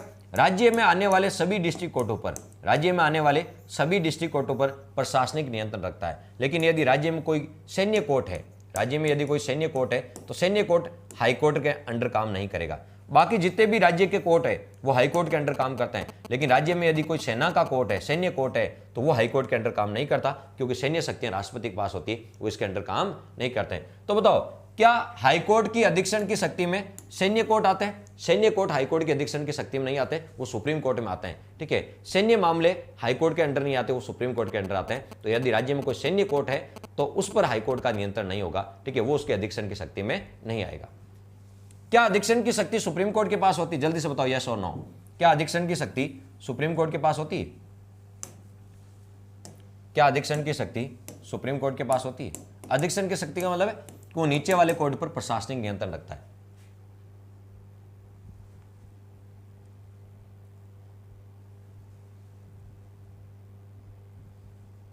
जूनियर लीगल ऑफिसर होता है, जेएलओ का मतलब जूनियर लीगल ऑफिसर, कनिष्ठ विधि अधिकारी होता है। ध्यान रखना, जो अधीक्षण की शक्ति है वो सुप्रीम कोर्ट के पास नहीं होती। क्यों? सुप्रीम कोर्ट अपने अधिकारी कर्मचारी की नियुक्ति खुद करता है, हाई कोर्ट भी अपने अधिकारी कर्मचारी की नियुक्ति खुद करता है। तो सुप्रीम कोर्ट वाले हाई कोर्ट पर नियंत्रण नहीं रख सकते, क्योंकि हाई कोर्ट खुद अधिकारी की नियुक्ति करता है और सुप्रीम कोर्ट भी अपने खुद करता है। लेकिन डिस्ट्रिक्ट कोर्ट खुद नहीं करता, वो हाई कोर्ट के अंडर काम करते हैं। तो सुप्रीम कोर्ट के पास नहीं होती, केवल किसके पास होती है? High court. अभी समझाया था पहले कि बताओ, डिस्ट्रिक्ट कोर्ट, हाई कोर्ट और सुप्रीम कोर्ट। सुप्रीम कोर्ट अपने अधिकारियों की नियुक्ति खुद ही करते हैं, हाई कोर्ट भी अपने अधिकारी खुद ही करते हैं, लेकिन डिस्ट्रिक्ट कोर्ट वाले खुद नहीं करते हैं। इसलिए डिस्ट्रिक्ट कोर्ट वाले के किसके अंडर काम करते हैं? तो डिस्ट्रिक्ट कोर्ट वाले हाई कोर्ट के अंडर काम करते हैं, इसलिए हाई कोर्ट के पास तो ये शक्ति होती है। लेकिन हाई कोर्ट वाले सुप्रीम कोर्ट के अंडर काम नहीं करते, इसलिए ये सुप्रीम कोर्ट के पास नहीं होती। तो अधीक्षण की शक्ति ऐसी कौन सी शक्ति है जो सुप्रीम कोर्ट के पास नहीं होती लेकिन हाई कोर्ट के पास होती है? तो वह अधीक्षण की शक्ति। अधीक्षण का मतलब सुपरविजन की शक्ति। अधीक्षण की शक्ति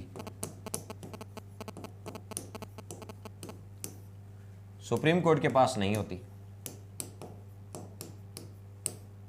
नहीं होती।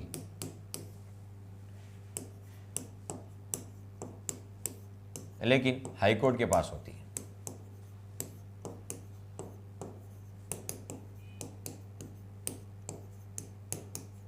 सुप्रीम कोर्ट के पास नहीं होती लेकिन हाई कोर्ट के पास होती है, क्यों? हाई कोर्ट डिस्ट्रिक्ट कोर्ट वालों पर नियंत्रण रखता है। और हाई कोर्ट के अधीक्षण की शक्ति में सैन्य न्यायालय नहीं थे, सेना का कोर्ट नहीं आता। हाई कोर्ट की अधीक्षण की शक्ति, हाई कोर्ट के अधीक्षण की शक्ति में सैन्य न्यायालय नहीं आते।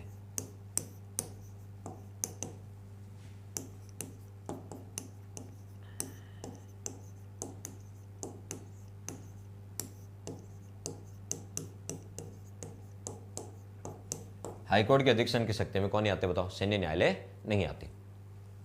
तो ये थी अधीक्षण की शक्ति। नेक्स्ट है 228, अंतरण की शक्ति। अंतरण का स्थानांतरण, अंतरण की शक्ति। अंतरण का स्थानांतरण, स्थानांतरण, ट्रांसफर।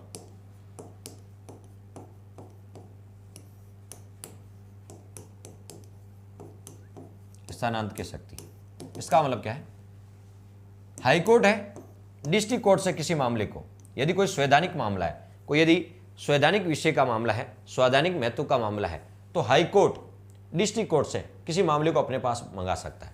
यदि कोई संवैधानिक महत्व का कोई मामला है तो उसको हाई कोर्ट डिस्ट्रिक्ट कोर्ट से अपने पास मंगा लेगा। ठीक है, यानी ट्रांसफर हो जाएगा उस मामले का, डिस्ट्रिक्ट कोर्ट से ट्रांसफर कहाँ हो जाएगा? हाई कोर्ट में हो जाएगा। कहाँ हो जाएगा? हाई कोर्ट में हो जाएगा। तो ट्रांसफर हो जाएगा तो उसको बोलते हैं स्थानांतरण की शक्ति। एक और बात, हाई कोर्ट यदि चाहता है, मान लीजिए आप अजमेर डिस्ट्रिक्ट कोर्ट में आपका कोई मामला है और आप चाहते हैं कि उसको बाड़मेर डिस्ट्रिक्ट कोर्ट में भेजा जाए।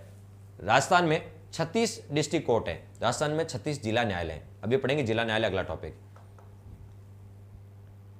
पीछे वाले वापस दिखाओ, क्या दिखाएं आपको? पीछे वाले वापस। ठीक है, आप अभी लिखो मत, अभी केवल समझने पे फोकस करा करो। जब क्लास खत्म हो जाए तो उसके बाद, अभी क्लास में पूरा समझने पे ध्यान होना चाहिए आपका। क्लास खत्म हो जाए तो वापस स्पीड बढ़ा के फिर लिख लिया करो। ठीक है, अभी आपका ध्यान पूरी तरह नोट्स बनाने पर नहीं होना चाहिए, आपका समझने पर होना चाहिए। नोट्स तो बने बनाए हैं, मेरी बुक में मिल जाएंगे, मेरी बुक आती है खुद की राजस्थान पॉलिटी की, उसमें नोट्स बने बनाए मिल जाएंगे। अभी आपका ध्यान पूरी तरह फोकस आपका लिखने पर होना चाहिए, नहीं तो लिखने वाला आपका समझने वाला मिस हो जाएगा। पूरी तरह आपका समझने पर होना चाहिए। चलिए, तो हमने अभी कहा,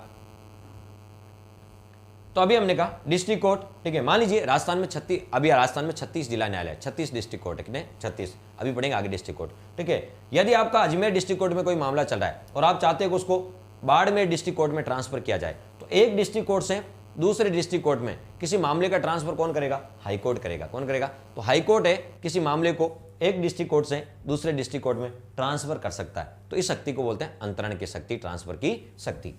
तो क्या है, लिख लेते हैं। संवैधानिक महत्व के किसी मामले को, संवैधानिक महत्व का यानी संवैधानिक महत्व का कोई मामला है, संवैधानिक महत्व के मामले को हाई कोर्ट डिस्ट्रिक्ट कोर्ट से अपने पास मंगा सकता है। हाई कोर्ट डिस्ट्रिक्ट कोर्ट से अपने पास मंगा सकता है, मंगा सकता है।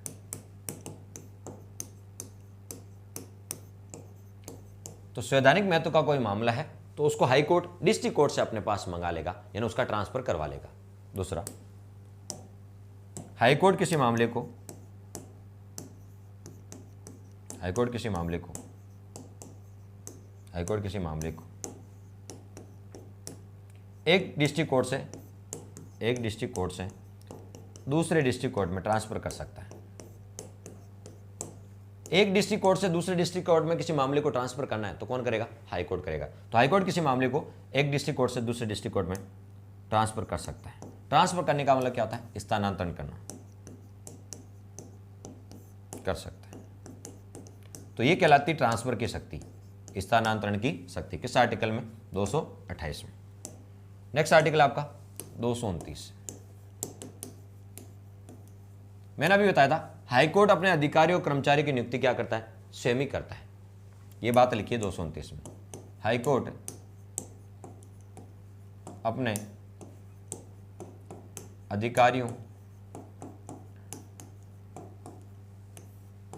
व कर्मचारियों की नियुक्ति स्वयं ही करता है। सुप्रीम कोर्ट भी अपने अधिकारियों कर्मचारी की नियुक्ति खुद करता है और हाईकोर्ट भी अपने अधिकारियों और कर्मचारियों की नियुक्ति खुद ही करता है। ये बात कहां लिखी है, 229 में।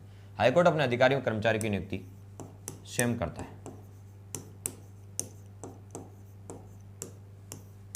स्वयं करता है। इसका मतलब कौन करता है, हाईकोर्ट में कौन करेगा, हाईकोर्ट का मुख्य न्यायाधीश करेगा। हाईकोर्ट के अधिकारियों और कर्मचारियों की नियुक्ति कौन करता है, हाईकोर्ट करता है। तो हाईकोर्ट कौन करता है, तो हाईकोर्ट में हाईकोर्ट का मुख्य न्यायाधीश करता है। ये काम करता कौन है, हाईकोर्ट का मुख्य न्यायाधीश। ये काम कौन करता है, नियुक्ति वाला, हाईकोर्ट का मुख्य न्यायाधीश खुद करता है, हाईकोर्ट का मुख्य न्यायाधीश करता है। 230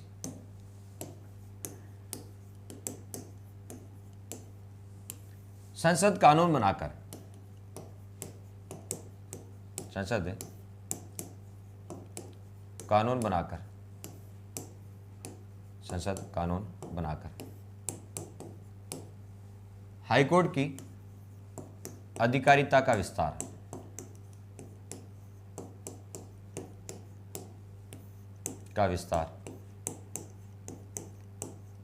केंद्र शासित प्रदेशों तक कर सकती है। केंद्र शासित को क्या बोलते हैं, संघ शासित। केंद्र सरकार या संघ सरकार एक ही बात है। केंद्र शासित प्रदेशों तक कर सकती है, कर सकती है। इसका मतलब क्या है, यानी भारत में अभी आपसे कोई पूछे भारत में कितने केंद्र शासित प्रदेश हैं, भारत में कितने केंद्र शासित प्रदेश हैं, जल्दी से बताओ, भारत में कितने केंद्र शासित प्रदेश हैं। भारत में 8 केंद्र शासित प्रदेश है। कितने, 8 केंद्र शासित प्रदेश है।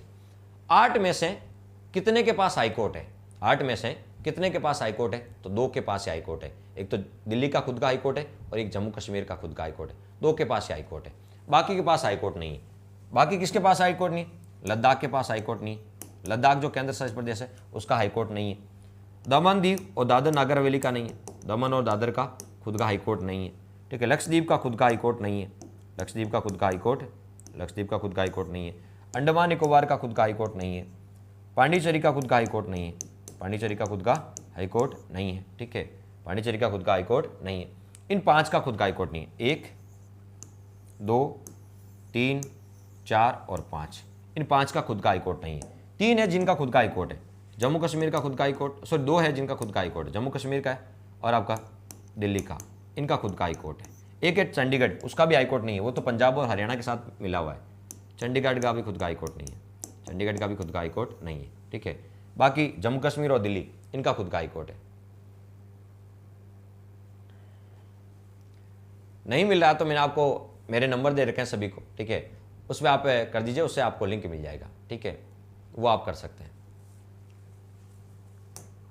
इमरजेंसी कॉल नंबर दे रखें जिसमें आपको यदि कुछ समझ में नहीं आए, ठीक है, तो आप उससे पूछ सकते हैं। वो स्टूडेंट्स के पास है, किसी से पूछ लो, कोई बता देगा आपको। चलिए, तो हम यहाँ पे बात कर रहे थे कि भारत में 8 केंद्र शासित प्रदेश है। कितने बताओ? 8 केंद्र शासित है प्रदेश है, ठीक है। यदि 8 केंद्र शासित प्रदेश की बात करें तो उसमें से 2 ही केंद्र शासित प्रदेश है, दिल्ली और जम्मू कश्मीर, दिल्ली और जम्मू कश्मीर, ठीक है, जिनके पास खुद का क्या बताओ, ठीक है, हाई कोर्ट है। बाकी किसी के पास खुद का हाई कोर्ट है नहीं है, बाकी किसी के पास खुद का हाई कोर्ट नहीं है। अब देखो, जिनके पास नहीं है, इस लाइन को ध्यान पढ़ो, संसद है वो कानून बनाकर, विधि बनाकर, संसद कानून बनाकर हाई कोर्ट की, किसकी बताओ, हाई कोर्ट की अधिकारिता का विस्तार कर सकती है, यानी हाई कोर्ट का एरिया बढ़ा सकती है। कहां तक? केंद्र शासित प्रदेशों तक। कहां तक बढ़ा सकती है बताओ? केंद्र शासित,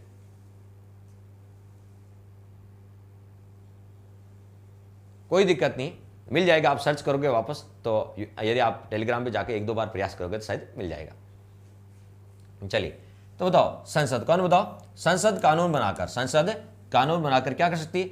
हाईकोर्ट की अधिकारिता का, हाईकोर्ट के क्षेत्राधिकार का बढ़ा सकती है, उसका विस्तार कर सकती है। कहां तक कर सकती है? केंद्र शासित प्रदेशों तक। कहां तक बताओ? केंद्र शासित प्रदेशों तक विस्तार कर सकती है। अब देखिए कैसे, इसको ध्यान से समझिए। मान लीजिए अंडमान निकोबार, इसमें खुद का हाईकोर्ट नहीं है, इसमें खुद का हाईकोर्ट नहीं है, तो जो कोलकाता हाईकोर्ट है, कौन सा? कोलकाता हाईकोर्ट। पश्चिम बंगाल का हाईकोर्ट कौन सा है? कोलकाता हाईकोर्ट। तो कोलकाता हाईकोर्ट का क्षेत्राधिकार बढ़ा दिया, और कहां तक बढ़ा दिया? अंडमान निकोबार तक बढ़ा दिया। जो अंडमान निकोबार में खुद का नहीं है, अंडमान निकोबार में खुद का हाईकोर्ट नहीं है, तो कोलकाता हाईकोर्ट का क्षेत्राधिकार बढ़ा के कहां तक कर दिया बताओ? अंडमान निकोबार तक कर दिया। जैसे पांडिचेरी में खुद का नहीं है, तो बताओ मद्रास हाईकोर्ट का क्षेत्राधिकार बढ़ा दिया, और मद्रास हाईकोर्ट, पांडिचेरी किस में आता है? मद्रास हाईकोर्ट में आता है। लक्षद्वीप में खुद का नहीं है, तो लक्षद्वीप किसके आता है? एर्नाकुलम हाईकोर्ट में आता है। केरल का जो हाईकोर्ट है उसको बोलते हैं एर्नाकुलम, तो ये एर्नाकुलम हाईकोर्ट में आता है। दमन दीव में खुद का नहीं है, तो ये मुंबई हाईकोर्ट में आता है। किस में आता है? मुंबई हाईकोर्ट में आता है, मुंबई हाईकोर्ट में आता है, ठीक है। और चंडीगढ़ में नहीं है, तो ये पंजाब और हरियाणा के हाईकोर्ट में आता है, ठीक है। और लद्दाख में खुद का नहीं है, तो जम्मू कश्मीर हाईकोर्ट में आता है, ठीक है। तो जिन केंद्र शासित प्रदेशों में हाईकोर्ट नहीं है, वो राज्य के हाईकोर्ट में आते हैं। तो राज्य के हाईकोर्ट का जो दायरा है वो केंद्र शासित प्रदेशों तक बढ़ा दिया, ठीक है। ये कौन बढ़ा सकती है? संसद। संसद कानून बनाकर, ठीक है, राज्य के हाईकोर्ट का दायरा केंद्र शासित प्रदेशों तक बढ़ा सकती है। अब समझ में आ गया ये कौन सा आर्टिकल है? 230, जिसमें कहा गया कि राज्य के हाईकोर्ट का विस्तार आप केंद्र शासित प्रदेशों तक भी कर सकते हैं, जिन केंद्र शासित प्रदेशों में हाईकोर्ट खुद का नहीं है, ठीक है। तो ये बात कहां लिखी है? 230 में। कहां बताओ? 230 में। नेक्स्ट 231 मैंने पढ़ा दिया आपको, बताओ पढ़ाया नहीं पढ़ाया? 231 क्या लिखा? 231 में याद करो, 2 या 2 से अधिक राज्यों के लिए ज्वाइंट हाईकोर्ट हो सकता है। 2 या 2 से अधिक राज्यों के लिए क्या हो सकता है? ज्वाइंट हाईकोर्ट हो सकता है। संसद विधि बनाकर, विधि का मतलब कानून, संसद विधि बनाकर 2 या 2 से अधिक राज्यों के लिए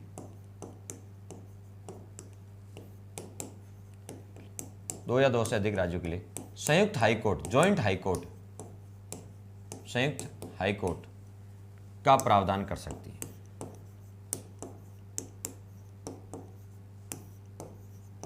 का प्रावधान कर सकती है। तो ज्वाइंट हाईकोर्ट का प्रावधान कौन करती है? संसद करती है। जैसे पंजाब और हरियाणा 2 राज्य है और उनका ज्वाइंट हाईकोर्ट एक ही है।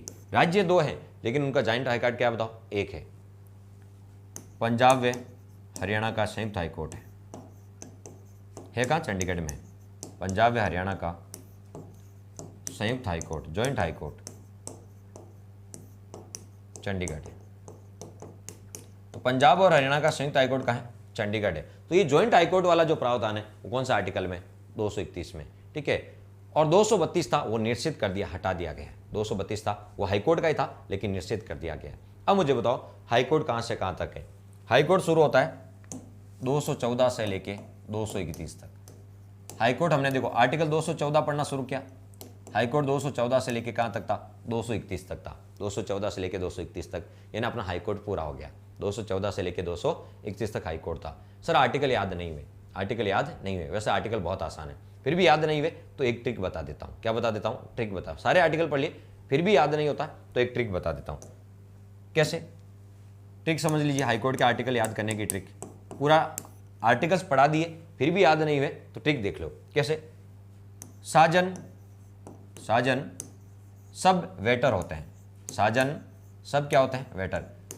एंगेजमेंट के बाद, सगाई के बाद और जब तक शादी नहीं होती ना, तो सारे लड़के लड़कियों के आगे पीछे घूमते रहते हैं, यानी वेटर की भूमिका निभाते हैं। ठीक है, जो हुक्म, ठीक है, यानी आपको पता है सारे आदेश मानते हैं उनके। ठीक है, तो किसकी तरह? वेटर है ना, वेटर आपको पता सारे आदेश मानता है। ठीक है, इसी प्रकार साजन, साजन तो आप जानते हैं किसे बोलते हैं? साजन होते हैं वो सब क्या होते हैं बताओ? वेटर होते हैं। साजन सब क्या होते हैं? वेटर होते हैं। चलिए, साजन सब क्या होते हैं? वेटर होते हैं। ठीक है, इस ट्रिक को याद रखना, कभी आर्टिकल नहीं भूलोगे। साजन, साजन सब क्या होते हैं? वेटर होते हैं। साजन सब क्या होते हैं? वेटर होते हैं। ठीक है, साजन सब वेटर होते हैं, बस इतना सा ध्यान रखना। साजन सब क्या होते हैं? वेटर। कैसे याद करोगे? हाईकोर्ट शुरू कहाँ से होता है? 214, तो नंबर लिख दो ऊपर बस। 214, 215, 216, 217, 18 नहीं लिखना, बस एक 18 नहीं लिखना बस। 219, 220, 221, 222, 223, ए स्क्वायर कर देना तो यहाँ 24 भी आ जाएगा और 25 भी आ जाएगा। 226, फिर यहाँ पे 27, 28 और 29। चलिए,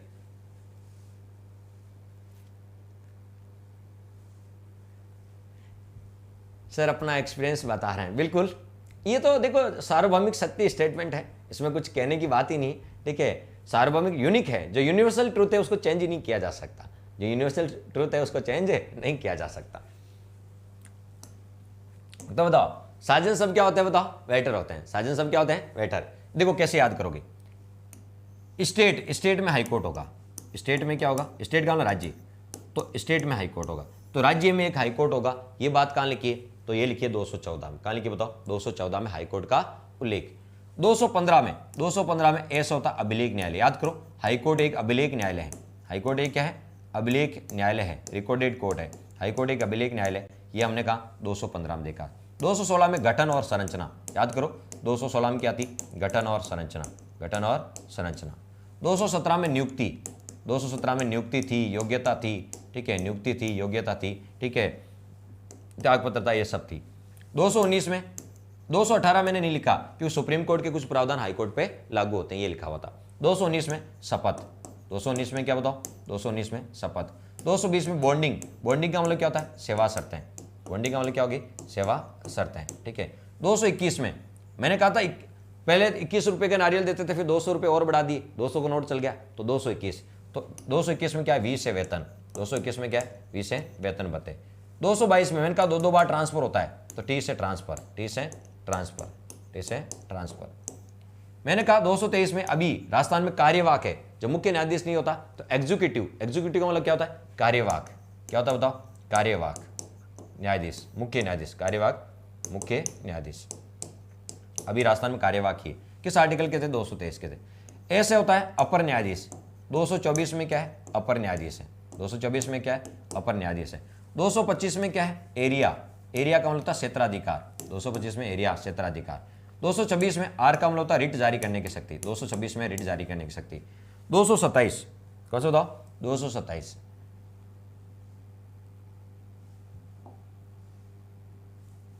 227 में यहां पे अधिक्षण की शक्ति। कौन सी? अधिक्षण, ऐसे अधिक्षण की शक्ति, ऐसे अधिक्षण की शक्ति। फिर ऐसे अंतरण, ऐसे अंतरण। फिर ऐसे अधिकारियों की नियुक्ति, अपने अधिकारी और कर्मचारियों की नियुक्ति खुद ही करते हैं। अधिकारियों की नियुक्ति, अधिकारियों की नियुक्ति। और 230 आप जानते हो, केंद्र शासित प्रदेशों तक विस्तार। कहां तक विस्तार? हाईकोर्ट की अधिकारिता का केंद्र शासित प्रदेशों तक विस्तार। और 231 मैंने बताया था, मैंने कहा था 214 में हाईकोर्ट है, लेकिन 231 में ज्वाइंट हाईकोर्ट है। 231 में क्या है? ज्वाइंट हाईकोर्ट है, ज्वाइंट हाईकोर्ट है। ये पूरे आर्टिकल हो गए 214 से लेकर 231 तक, हाईकोर्ट के पूरे आर्टिकल हो गए। हाईकोर्ट के क्या हो गए? पूरे आर्टिकल हो गए 214 से। 224 में क्या है? देखो 224 ए में, 224 में तो मैंने बता दिया, ये देखो 224 ये रहा। 224 में देखो अपर न्यायाधीश है। 224 में क्या देखो? अपर न्यायाधीश है। और 225 में एरिया है। क्या बताओ? एरिया है। चलिए तो अब बताओ, यदि आप कभी भूल भी जाओ हाई कोर्ट के आर्टिकल, वैसे मैंने पूरे डिटेल से पढ़ाए हैं, ठीक है, कभी भूल भी जाओ तो ऐसे याद रखना, साजन सब वेटर होते हैं, साजन सब वेटर होते हैं, कभी भी आपका क्वेश्चन गलत नहीं होगा, कभी भी आपका क्वेश्चन गलत नहीं होगा। इस प्रकार के क्वेश्चन भी आपसे पूछे जा सकते हैं। अब बताओ, इसमें किसी प्रकार का कोई डाउट है तो बताओ, आप में से कोई, ठीक है, जो पूछना चाहता है, किसी प्रकार का कोई क्वेश्चन रह गया आपका, ठीक है, तो जल्दी से बताओ।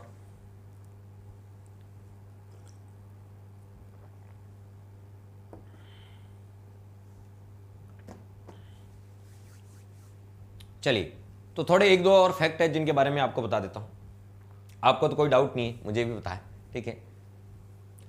हाईकोर्ट में आज आपको पता लगा होगा हाईकोर्ट पढ़ के कि हाईकोर्ट में इतना ही नहीं पढ़ना होता कि राजस्थान हाईकोर्ट का गठन कब हुआ, कितने हैं, बस इतने से काम नहीं चलता। हाईकोर्ट के एक एक आर्टिकल भी पढ़ने होते हैं। लोग क्या करते हैं, हाईकोर्ट के बस पढ़ा देते हैं कि हाँ हाईकोर्ट, राजस्थान हाईकोर्ट की स्थापना कब हुई, न्यायाधीश कौन है, वर्तमान में कौन है, सर्वाधिक कौन है, न्यूनतम कौन है, और बस हाईकोर्ट पूरा हो गया, उससे काम नहीं चलता है। देखिए, हाईकोर्ट का जो मुख्य न्यायाधीश होता है, हाईकोर्ट का मुख्य न्यायाधीश दोहरी भूमिका निभाता है, दोहरी भूमिका निभाता है।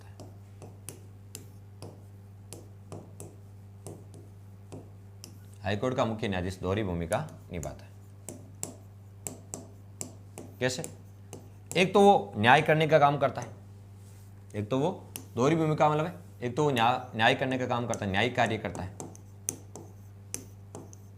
एक तो न्याय करने का काम करता है, हाईकोर्ट का मुख्य न्यायाधीश न्यायिक कार्य करता है, और एक वो प्रशासनिक कार्य करता है। एक वो क्या करता है, प्रशासनिक कार्य भी करता है। दो काम करता है, एक तो न्यायिक कार्य करता है और एक प्रशासनिक कार्य करता है। प्रशासनिक कार्य इसलिए कहते हैं दोहरी भूमिका निभाता है। क्या निभाता है? दोहरी भूमिका निभाता है। और जब वो दोहरी भूमिका निभाता है तो वो अन्य न्यायाधीशों की रिट अधिकारिता में आता है। जब हाईकोर्ट का मुख्य न्यायाधीश प्रशासनिक कार्य कर रहा होता ना, तब वो हाईकोर्ट के अन्य जो न्यायाधीश होते हैं, यदि वो रिट जारी करते हैं तो उसके अधिकार में आता है, क्योंकि वो जब वो प्रशासनिक कार्य कर रहा है, ठीक है, तो जब हाईकोर्ट का कोई अन्य न्यायाधीश उसको रिट जारी करेगा तो बताओ वो उसके दायरे में आएगा, क्योंकि वो प्रशासनिक कार्य कर रहा है, उसमें न्यायिक कार्य नहीं करता। जब हाईकोर्ट का मुख्य न्यायाधीश प्रशासनिक कार्य करता है, कौन से कार्य करता है? प्रशासनिक। मुख्य न्यायाधीश प्रशासनिक कार्य करता है, प्रशासनिक कार्य करता है, तो वह अन्य न्यायाधीशों की रिट अधिकारिता में आता है। जब वो प्रशासनिक काम करेगा तो वो अन्य न्यायाधीशों की रिट अधिकारिता में आएगा, अन्य न्यायाधीशों की रिट अधिकारिता में आता है। यदि अन्य न्यायाधीश कोई रिट जारी करेगा तो वो उसके अधिकार क्षेत्र में आएगा। कब आएगा? जब वो प्रशासनिक कार्य करेगा, तो अन्य न्यायाधीश की रिट अधिकारिता में आता है। ये आपको ध्यान में रखना है। एक और कुछ तुलना कर लेते हैं, ठीक है, सुप्रीम कोर्ट और हाई कोर्ट में, सुप्रीम कोर्ट और हाई कोर्ट में कुछ तुलना कर लेते हैं। सुप्रीम कोर्ट और हाई कोर्ट, इनकी तुलना कर लेते हैं। तुलना कैसे? अधिकारिता के मामले में। अधिकारिता का मामले, कौन सा अधिकार सुप्रीम कोर्ट के पास होता है, कौन सा हाई कोर्ट के पास होता है। तो बात करें प्रारंभिक अधिकारिता, प्रारंभिक जिसको बोलते हैं, एक और इसमें समीपवर्ती अधिकारिता, समीपवर्ती अधिकारिता। ये सारे अधिकारिता की बात कर रहे हैं।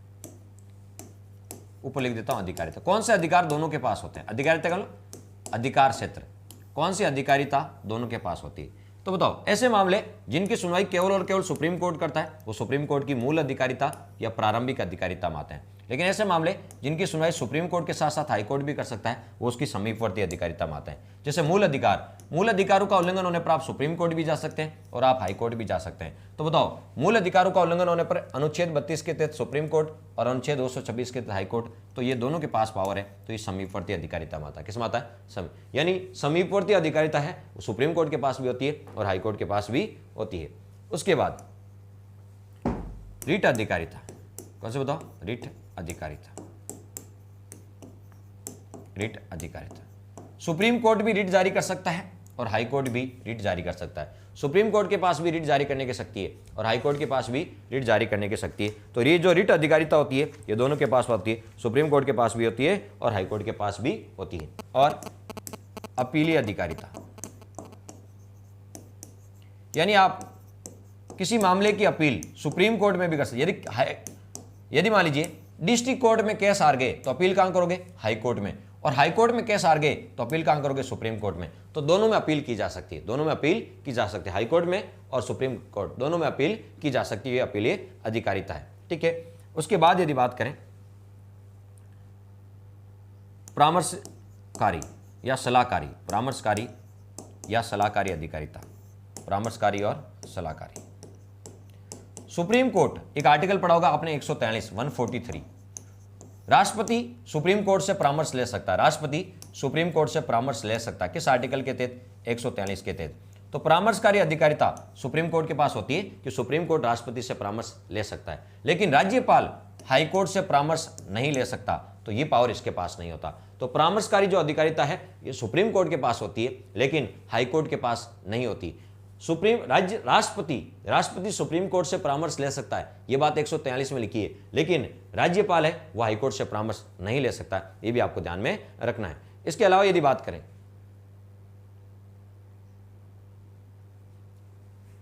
हाँ कल्चर आएगी, इसमें कल्चर आएगी। चलिए उसके बाद बात कर लेते हैं अभिलेख अधिकारिता, अभिलेख अधिकारिता, अभिलेख अधिकारिता।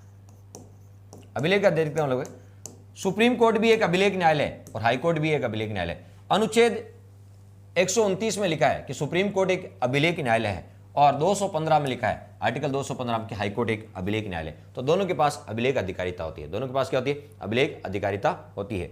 उसके बाद न्यायिक पुनरावलोकन, न्यायिक पुनरावलोकन की शक्ति, न्यायिक पुनरावलोकन, न्याय का पुनः अवलोकन करना।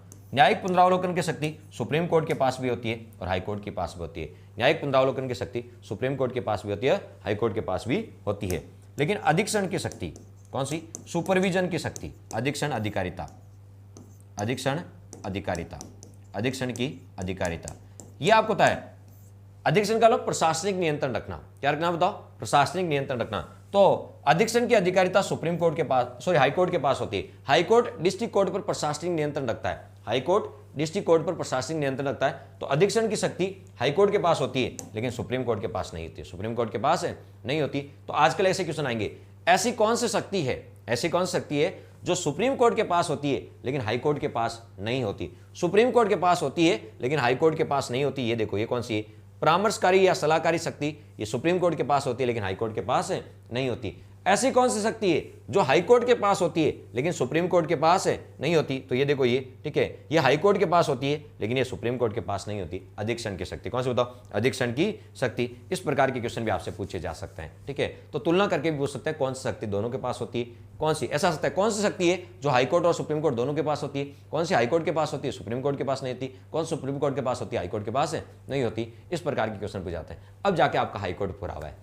अब आपका कौन सा टॉपिक, आप घर जाके आप प्रैक्टिस करें हाई कोर्ट की। सर प्रैक्टिस कहाँ से करें? आपके मन में क्वेश्चन आ रहा प्रैक्टिस कहाँ से करें? तो मेरी खुद की बुक आती है राजस्थान पॉलिटी की, जिसमें टॉपिक दे रखा है हाई कोर्ट, उसके पीछे 50 क्वेश्चन दे रखे हैं। उनको घर जाके आप प्रैक्टिस करें। यदि आपके पास बुक नहीं है तो आसपास बुक स्टोर से ले लें, उसमें ऑब्जेक्टिव क्वेश्चन दे रखे हैं। पहले टॉपिक दे रखा है और उसके बाद ऑब्जेक्टिव क्वेश्चन दे रखे हैं, ठीक है। तो और यदि वो नहीं है तो किसी और बुक से जो भी आपके पास है, ठीक है, उससे प्रैक्टिस करें। क्यों? आज मेरा हाईकोर्ट टॉपिक पूरा हो गया, आप प्रैक्टिस करोगे तो इससे पता लगेगा कि कौन से क्वेश्चन है जो आपसे सॉल्व होते हैं और कौन से नहीं होते हैं। और यदि ऐसा कोई क्वेश्चन 99% तो नहीं मिलेगा आपको, फिर भी ऐसा कोई क्वेश्चन मिल जाए जो आपसे सॉल्व नहीं होता हाईकोर्ट का, ठीक है, तो आप लेके आ जाएं, ठीक है। कल मुझसे पूछ ले क्लास में, मैं उसका आंसर देने का प्रयास करूंगा। अगला टॉपिक है अधीनस्थ न्यायालय। कौन सा बताओ? अधीनस्थ न्यायालय, सबऑर्डिनेट कोर्ट। हाईकोर्ट हो गया तो डिस्ट्रिक्ट कोर्ट पढ़ेंगे। अब हाई कोर्ट के बाद डिस्ट्रिक्ट कोर्ट पढ़ेंगे। तो कल अपना टॉपिक रहेगा डिस्ट्रिक्ट कोर्ट, उसके बारे में अध्ययन करेंगे। धन्यवाद दोस्तों, थैंक्स फॉर वॉचिंग।